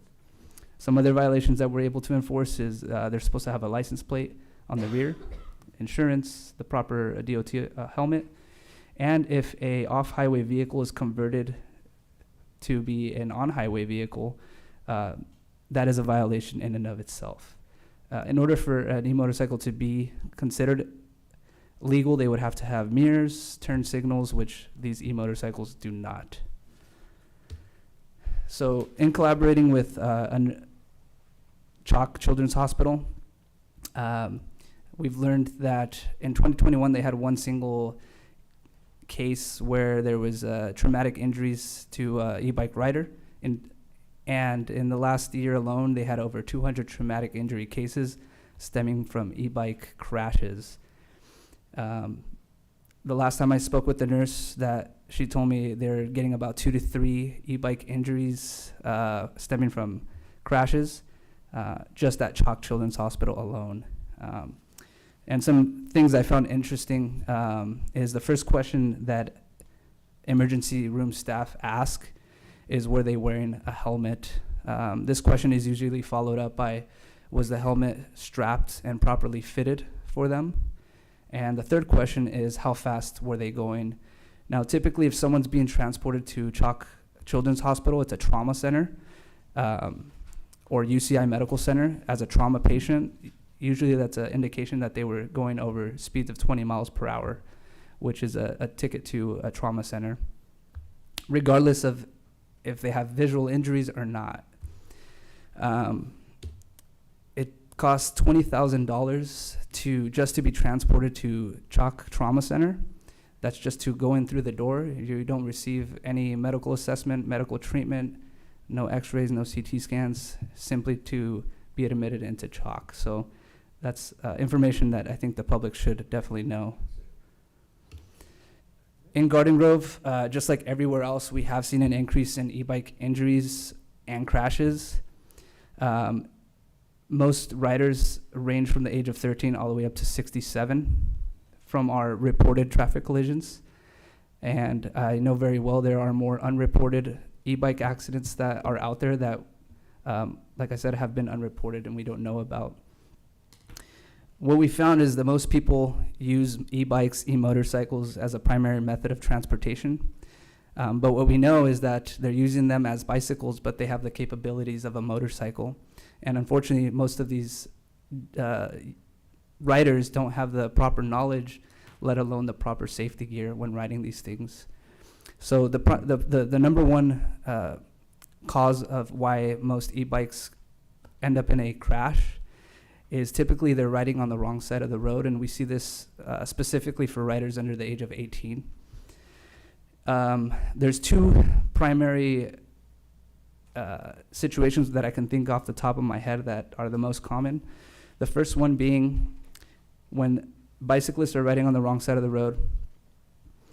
A driver's pulling out of a driveway, trying to make a right turn onto the street, let's say. Usually the driver's looking left to make sure that there's no oncoming traffic. Once there is no oncoming traffic, they make the turn, they go onto the street. The driver of that vehicle is never anticipating anybody coming from the right side because traffic comes from the left side. So we end up having those broadside collisions at that point, resulting in injuries.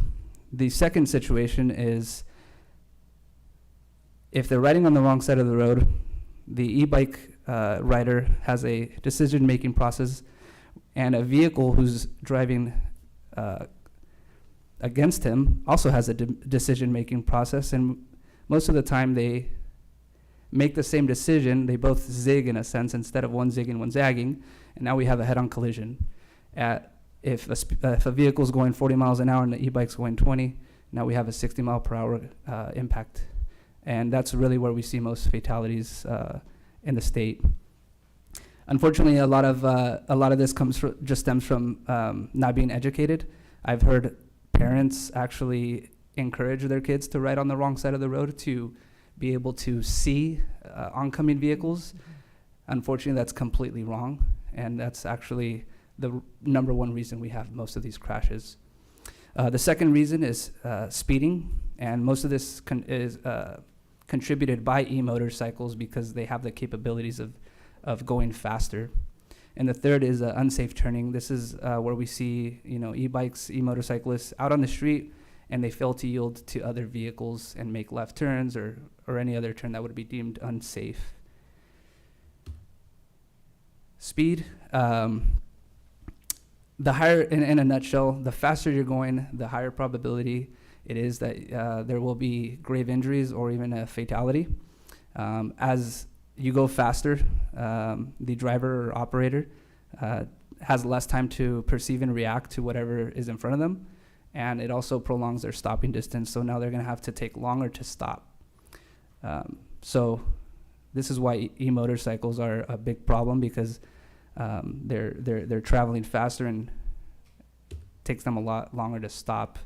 Not to mention some of these riders are on their phones, have two passengers on their seat, things like that, where they become distracted.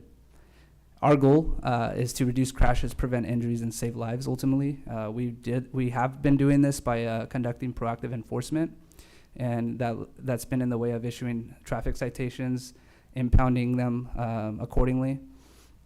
But I think the other thing that we have been doing is also educating, and that's also through the enforcement aspect, where sometimes we don't have to give a ticket. We can give a written warning. We can contact the parent, let them know, hey, this is what's happening, educate both the parent and the child or the rider, and ultimately have the parent come and pick up the e-bike.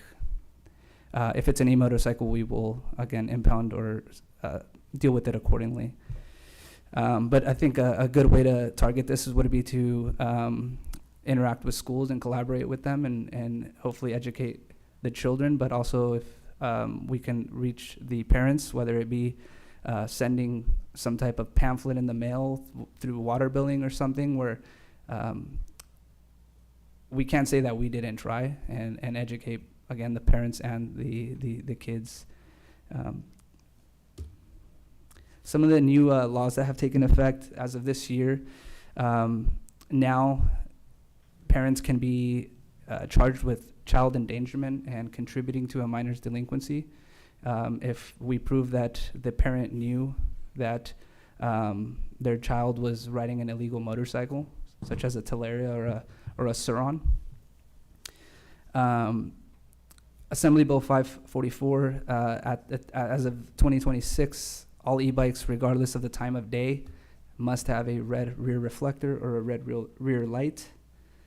Assembly Bill 545 prohibits applications from modifying speed capabilities. So prior to this year, there always has been, but there's apps where they can jailbreak the motor and do different modes, to where mode 1 is riding within the capacity of an e-bike, but mode 2 or 3 all of a sudden go 50, 60 miles an hour. So now they're prohibiting that. Assembly Bill 875 allows law enforcement greater authorities to remove illegal e-bikes, and also class 3 e-bikes where we know that a juvenile under the age of 16 is riding a class 3. We know they can no longer ride those anymore. So now we can tow for that. And Assembly Bill 965 prohibits selling a Class 3 e-bike to anyone under 16 years old, which I like this one. I think they're going after the distributors now, who before would sell to anybody that was willing to give them the money. But now they have restrictions that they can no longer sell to anyone under the age of 16. And that concludes my presentation. If you have any questions, please let me know. Thank you very much. I really appreciate this thorough presentation. I think it's a really important tool for the community. I know myself, and I'm sure as well as my colleagues, have had questions, concerns, emails, comments from the public about this. There obviously seems to be a large number of minors, especially within that junior high age range, that have the Surons and have some of these more, I think, motorcycle-esque e-motos. And so these bring up a lot of great questions, and I think really seeing that there's actual legislation coming down that's going to then help give you greater tools to be able to have that enforcement component, which then obviously gives you an opportunity to educate, I think is great.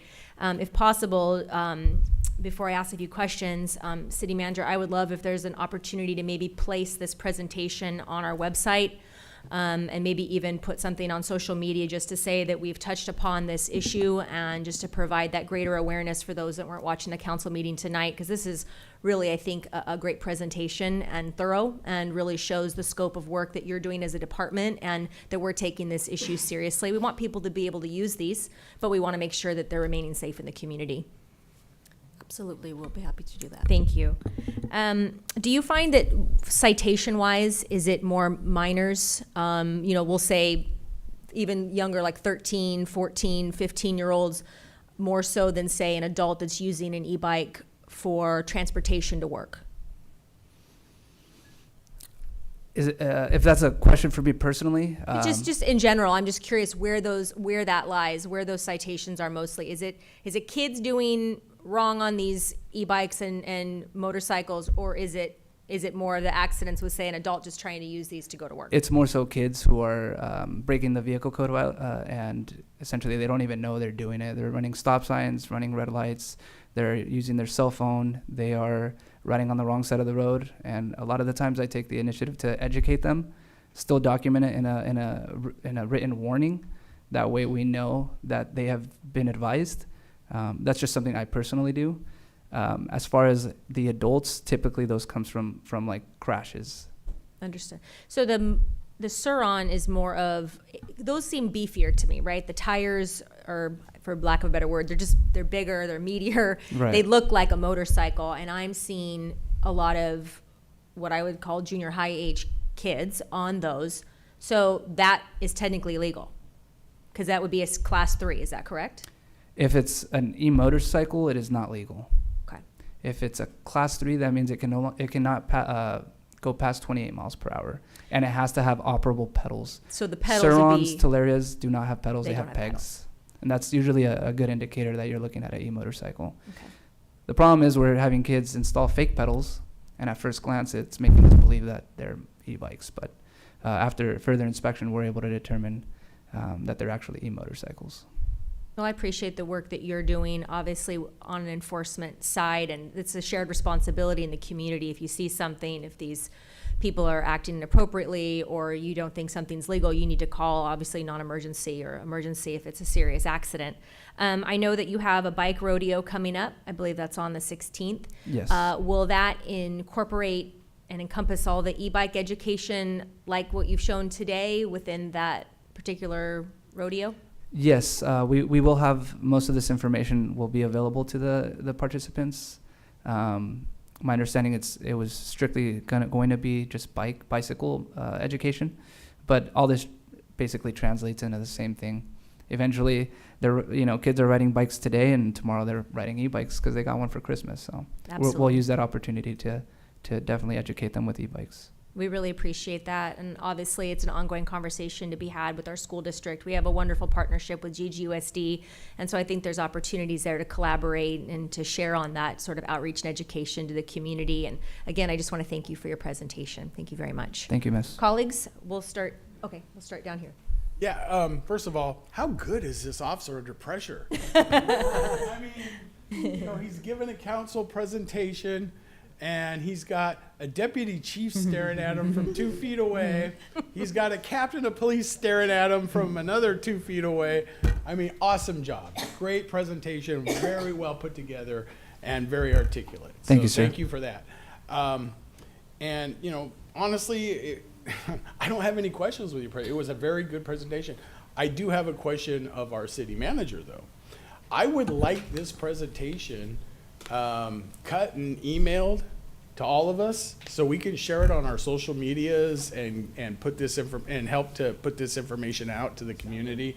I know the mayor had asked to put it on the website, but I think also on our different social medias it could be very helpful. So if we can have that emailed to us, and I know our GGTV staff can cut it and edit it and make it nice for us, and that would be very good. Happy to work on that for you. Thank you, ma'am. Yeah. Oh, okay. Thank you for the great presentation.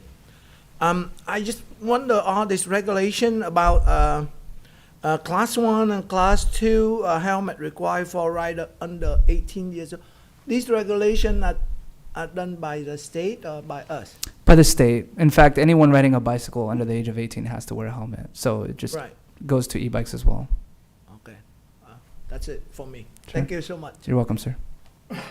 Just a quick comment. So thank you so much for the detailed information. I have a couple of friends, adult friends that have the e-bikes, and they use it for, well, at the beginning it was exercise, and then now they did the e-bike because sometimes they get tired of pedaling. And then one day, one of the e-bike were after electric, so the other one were pulling one on our road, and then one fell right at the traffic light. So, make a long story short, I think it's necessary for us to understand about the rule, about the requirement, because before this, like, we kind of guessed that there's some kind of rule and law, but we didn't know for sure. Right. So now, like, based on Council Member Piragam mentioned earlier, and the mayor said that earlier, I think it would be good that we could have that, and we say with our friends that, well, actually, there is something that, required that we have to have the helmet, we have to get the license, etc. Right. So thank you so much for sharing the detail. Absolutely, miss.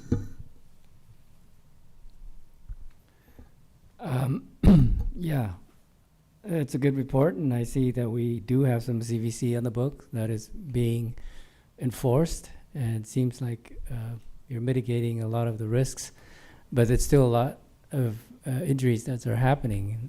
I'm quite concerned about that. So my question, not just to the officer giving the presentation, but also our city manager and city attorney, if there's anything that would be helpful to law enforcement, to PD, to limit these, I would call them very risky activities on our streets, in terms of, do you want us to put together some ordinance or advisory or resolutions or anything that would be helpful to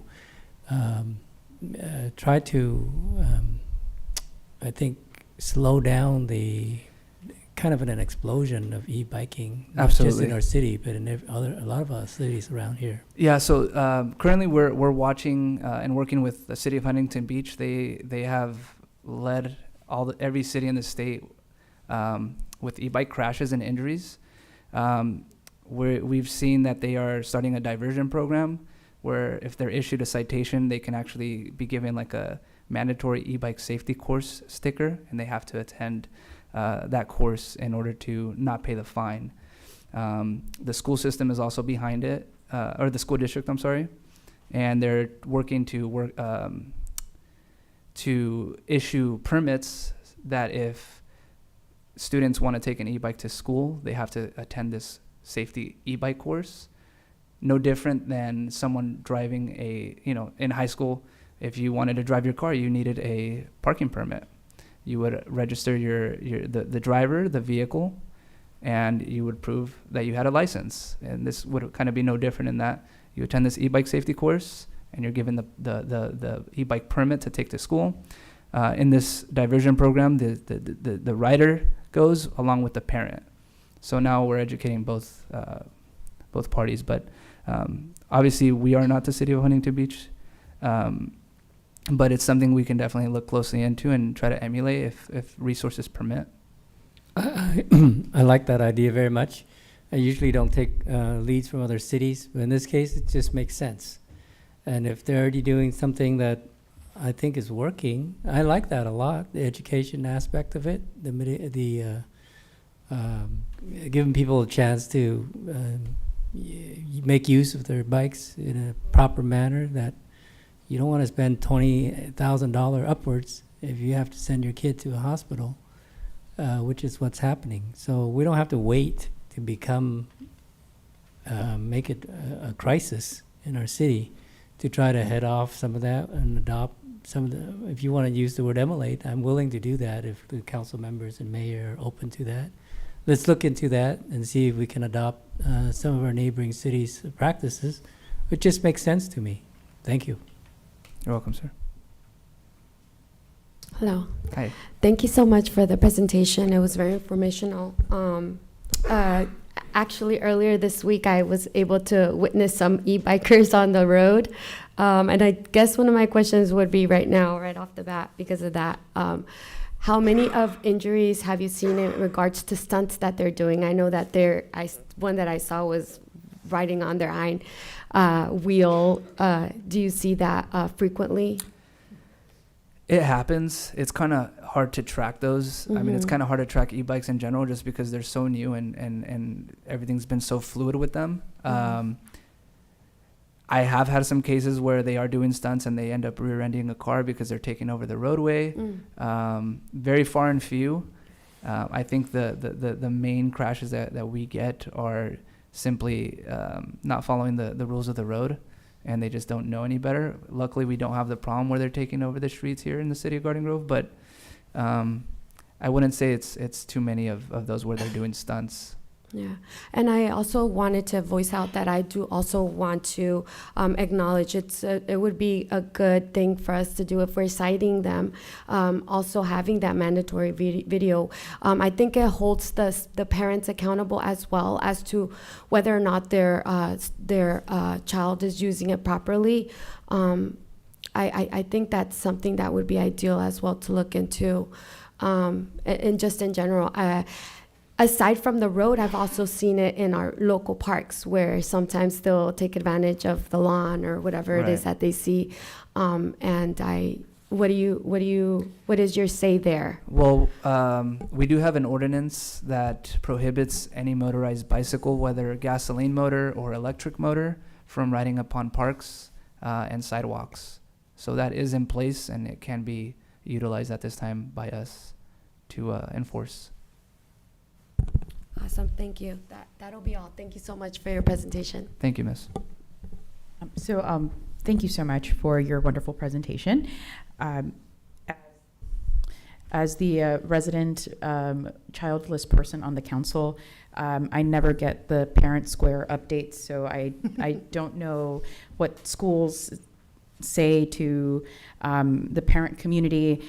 And so on behalf of people in the community who don't have children, I just want to make sure that when we try to do outreach as well, we're doing our best to also reach people that don't have kids or don't have kids yet. Because as you mentioned, one of the demographics that you regrettably encounter tend to be some of those adults that maybe are on their way to and from work and they get into some of these accidents with these motorcycles. So I'm wondering if we could be able to do some more research into ways that we could potentially mitigate some of those harmful crashes and see if there is something that's happening in other cities as well with that regard. Because as you mentioned, the city of Huntington Beach has some of those programs with the children, and I think the city of Irvine also has some programs where they do some permitting, some parent education that does help cover some of the bases with the more adult population, but just try to cover some of our other bases if there's opportunities for us to get some of this information out at some of our other resource fairs or things like that. I think it would be great if we could try and make it available to as many folks as possible there too, and try and monitor the rest of the information for them as well. But thank you so much. That was awesome. Thank you, Miss. Thank you, everybody, for the conversation on this and the feedback. Again, appreciate the opportunity to hear from you and just to have you share what you're all doing. And I think there also are some really good takeaways from other cities, things they're doing. I know Huntington Beach has kind of led the way a little bit in sort of enforcement. Other cities have adopted ordinances. I know OCTA has a very robust roundtable and a great deal of information as well. So maybe that's something we could also kind of plug into. So I think there's more on this, but this is a great place to start, and we appreciate all your efforts. Thank you. Thank you, Miss. All right, and with that, we will go around the horn. We'll start in District 6 this evening. Hello, everyone. Good evening. And this week, I'm going to be giving a lot of folks a lot of kudos because it's been a couple weeks of quite a few accomplishments in the community and a couple of really great celebrations and anniversaries.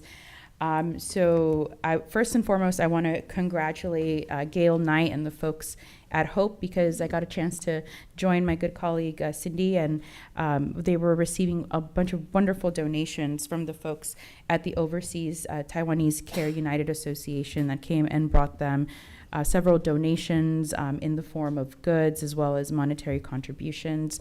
And Hope is an organization that is near and dear to so many of us here in Garden Grove. I remember volunteering with them when I was a kid, and they have such a huge impact in our local community, and they've been doing this for so long. So to see that they're continuing to receive investment from folks from all over is really heartening.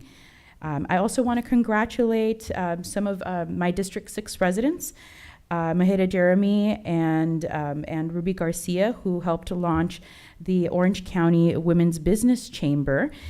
They had their first big event this weekend, so I want to congratulate Maheda, who is the founder and president of the organization, and Ruby, who serves on the board of directors representing nonprofits, because they're out there representing some of the best that Garden Grove has to offer. And since we're honoring women, and this has been International Women's Appreciation, I wanted to make sure that I highlight that they've been doing some really great things to bring women leaders and entrepreneurs in our community together all across Orange County, and they're doing really, really great.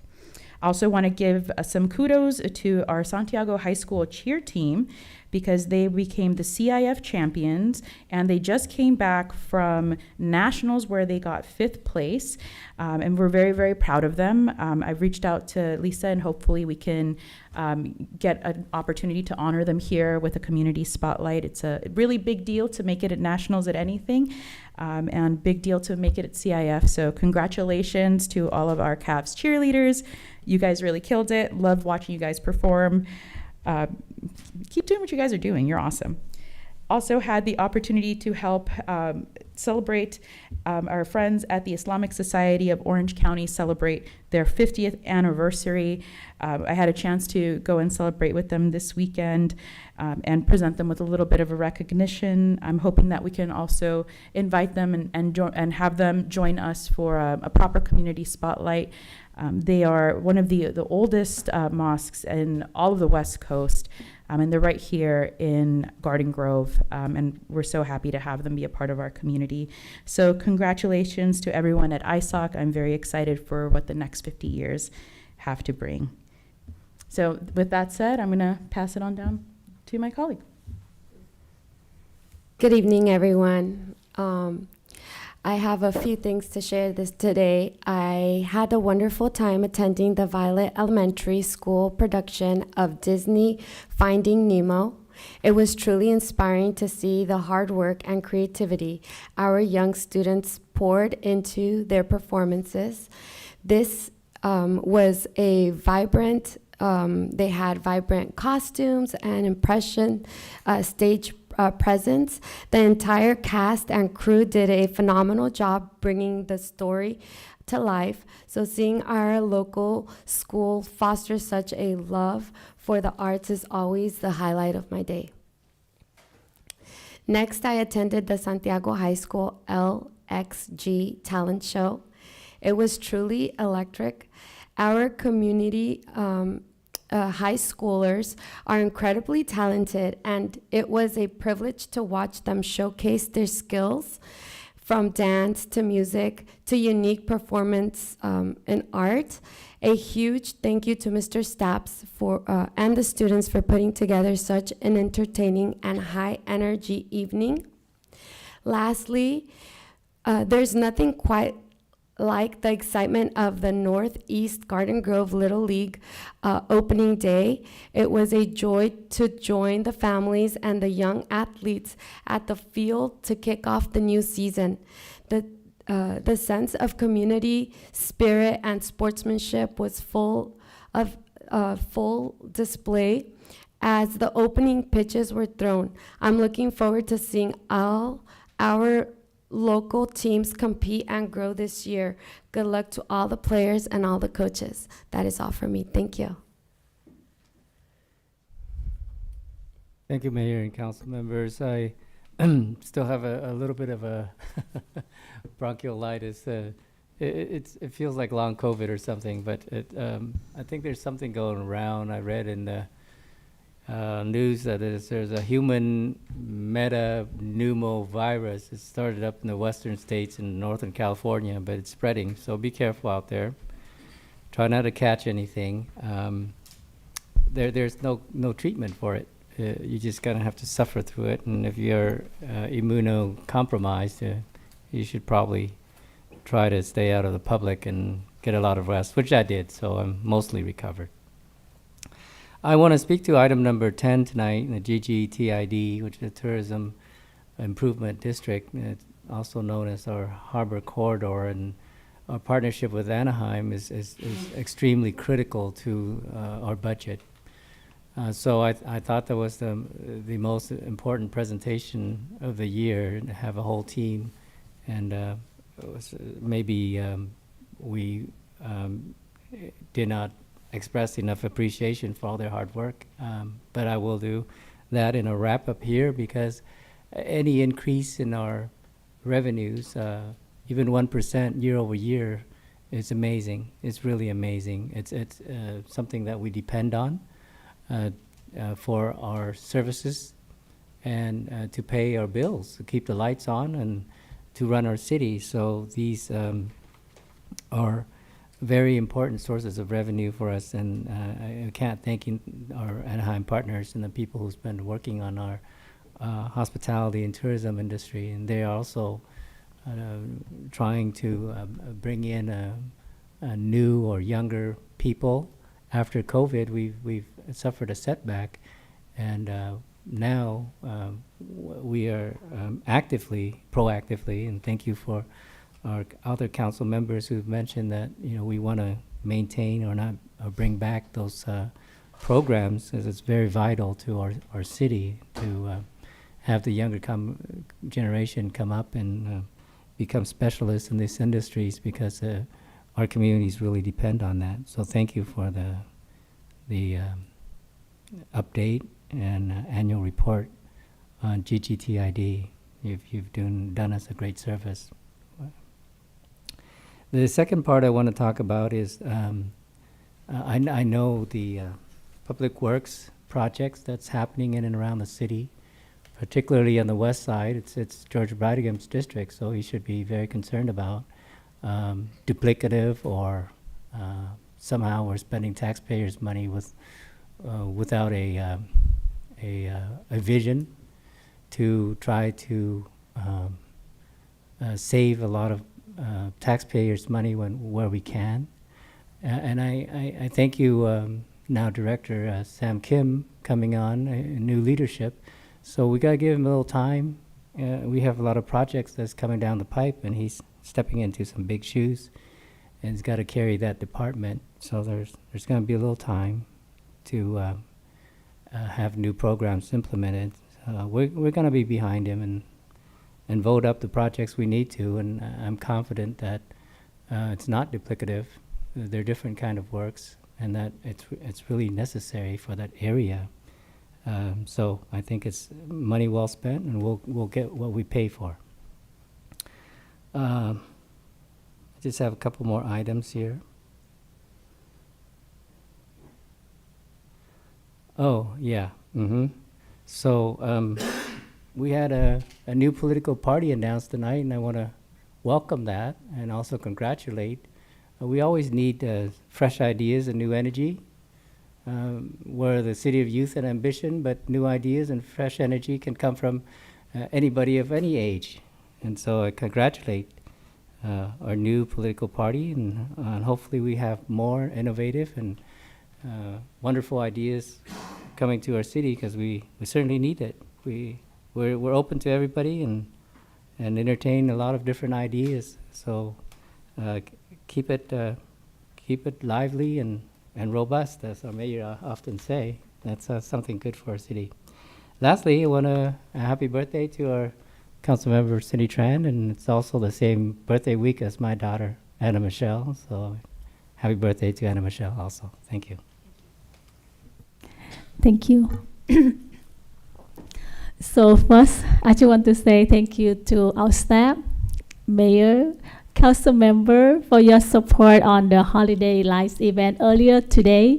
Every time when they come to the holiday and then you see the light, beautiful light from all the city. And as a kid, I used to, go to those places and take my kid to visit other city.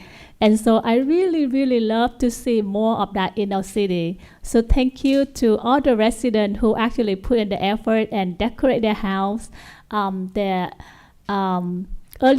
council member George Brigham said that in the past we were able to get like thousands of dollars for award or reward.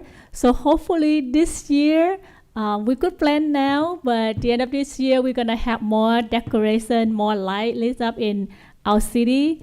So I just want to say thank to a couple of people that donate for the award tonight. Costco donate $100, IKEA for $200, and also Mr. Clean who brought in $500 gift certificate for all the residents who was here for the quick raffle. Also thank to council member George Brigham for chipping some money for the trophy.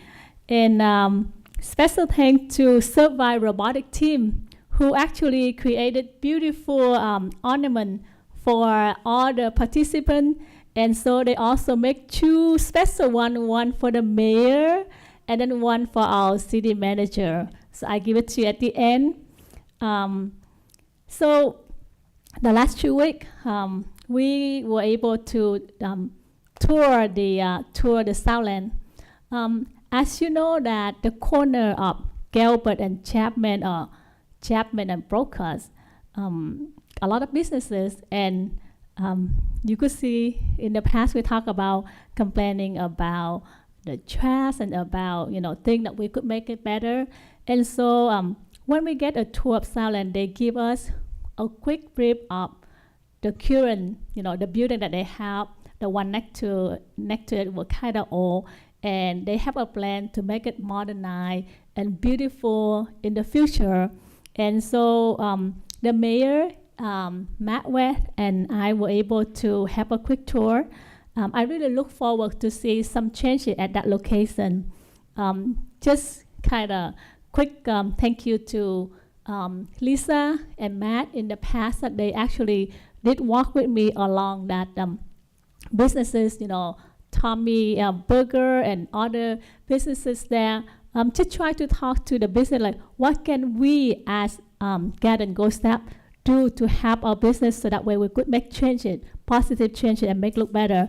So thank you, Southland, for giving us that quick tour, and we really look forward to see the changes or the new building if that ever happen really soon.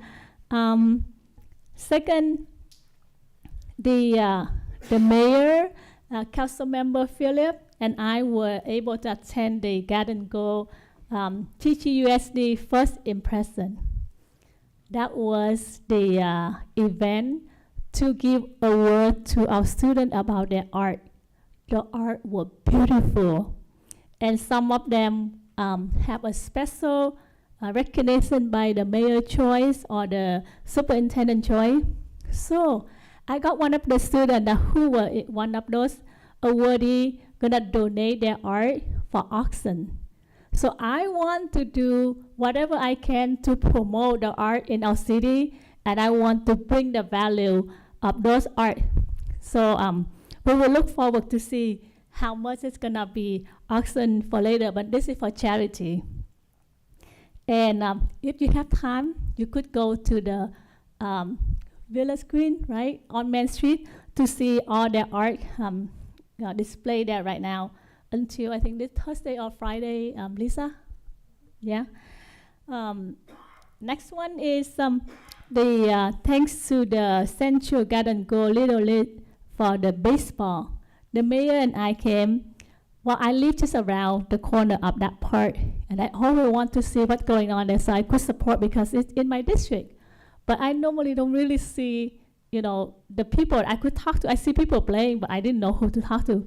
So this was the first time I feel so happy to be there and hear the story they were talking about, you know, the student that foster care children and things like that. So I really, I am excited to get more connection with them and support them more. And the mayor have the first throw. You did a great job, mayor. So looking forward to provide more support to the Garden Go Little League. As Council Member Ariana mentioned about the check presentation, every time I come to the Hope Foundation event, and you hear the story that she shared, when they started and how they get to right now, it's just amazing. The person with the heart and with the passion making changes in our community. And so it was an honor for me, and of course, Council Member Ariana was there, and just make us feel so happy to be there and see all the people that support our foundation. They actually came, donate money, and donate 60 blankets for the winter time. I also get a chance to attend the Steel Crab Lunar New Year. It was a great event. We see little kids and our children, you know, performing, and there were so many people there. I just want to say thanks to the parents, to the students, and to the people that volunteer to be there, just provide entertainment and celebrating the Lunar New Year. It was great. Couple events are coming up. We talk about Earth Day, right? Councilmember Yesenia. So we are trying to do kind of think together. And so 1 week will be in her district, another week gonna be in my district. And so right now we don't have the exact time, but possibly April 11 in your district, right? And then April 19 in District 3. I'm gonna go to do interview the business in this area. The first location is Galway and Garden Go. Second location is Westminster and Brokers. And the third one will be a park. I want to interview and see what is it that we can do for that location. And then we will pick one from there. So it's going to be fun. I'm looking forward to it. And this Friday, there will be a, I was invited by the Chamber of Commerce to speak about, you know, update in my district. And it's gonna be at Coastline College. It's a hybrid, so you could even dial in. And the time is from 7:30 to 9. So please come enjoy and ask questions. And of course, give us any idea or feedback to our council chamber here. Last but not least, thank you to the council member here, the staff for the birthday cake earlier. That was more than I expected, and the cake, I think, is forgot at the end. So thank you so much for the love. I feel love. Thank you. Great. Thank you and happy birthday, Council Member Cindy Tran. I hope you have the best day in your life. We are happy for you. And for the last week was as Council Member Cindy Tran already mentioned, we did join with the Mayor about the 48th Annual First Impression Student Art Exhibition and Award Ceremony. I just want to mention that one of my niece Laura Tran at McGovern Intermediate School win the 7th and 8th grade Best in Show. The art was named as Garden Grove Unified District Lunar New Year, and this is the second year she wins something. Yeah, so I'm so proud of my niece. Also, I'm also very proud of Mayor Klopfenstein that actually bring back the Mayor Breakfast Fair that has been absent for more than decades. There was a large, numerous residents united together at our own Garden Grove CMC prayer for City Garden Grove, a strong USA and peaceful people. I'm so glad. Thanks, Mayor. Also, my main highlight today is I would like to talk about on Saturday noon, March 7th. I have a chance, a privilege to present the City Garden Grove. Have the honor to present the certificate of recognition for Miss Shirley Sutherland, teacher at Wakeham Elementary School. With me was Council Member Ariana Aristigai and Board Member Education Terry Rocco. As we know, Miss Sutherland has made a positive impact in Garden Grove for over 30 years as a teacher. See how many students become the best version of themselves. They are now parents, community leader, and business owners who given back to the community. Ms. Sutherland's legacy will continue to live on with this gift that we provide. And thank you to the Wakeham Elementary School alumni, proud decent car club community member here to contributing to the beautiful honor of Miss Sutherland School Band and tree dedication. That's all for me today. Thank you. Well, pretty good. It sounds like you have a talented niece. I just wanted a quick reminder, the OCFA open house is this weekend, Saturday, March 14th, from 10 a.m. to 3 p.m.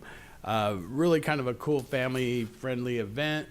You know, the fire hats for the kids, and they do all the demonstrations with the dogs and the different firefighting apparatuses and all that. It's kind of a cool thing. So if you're looking for a family-friendly event for Saturday, head on down. It's over in Irvine at the headquarters, and but it's a really well-attended event every year, and they got food and all the good stuff. So head on out, have fun at the OCFA open house.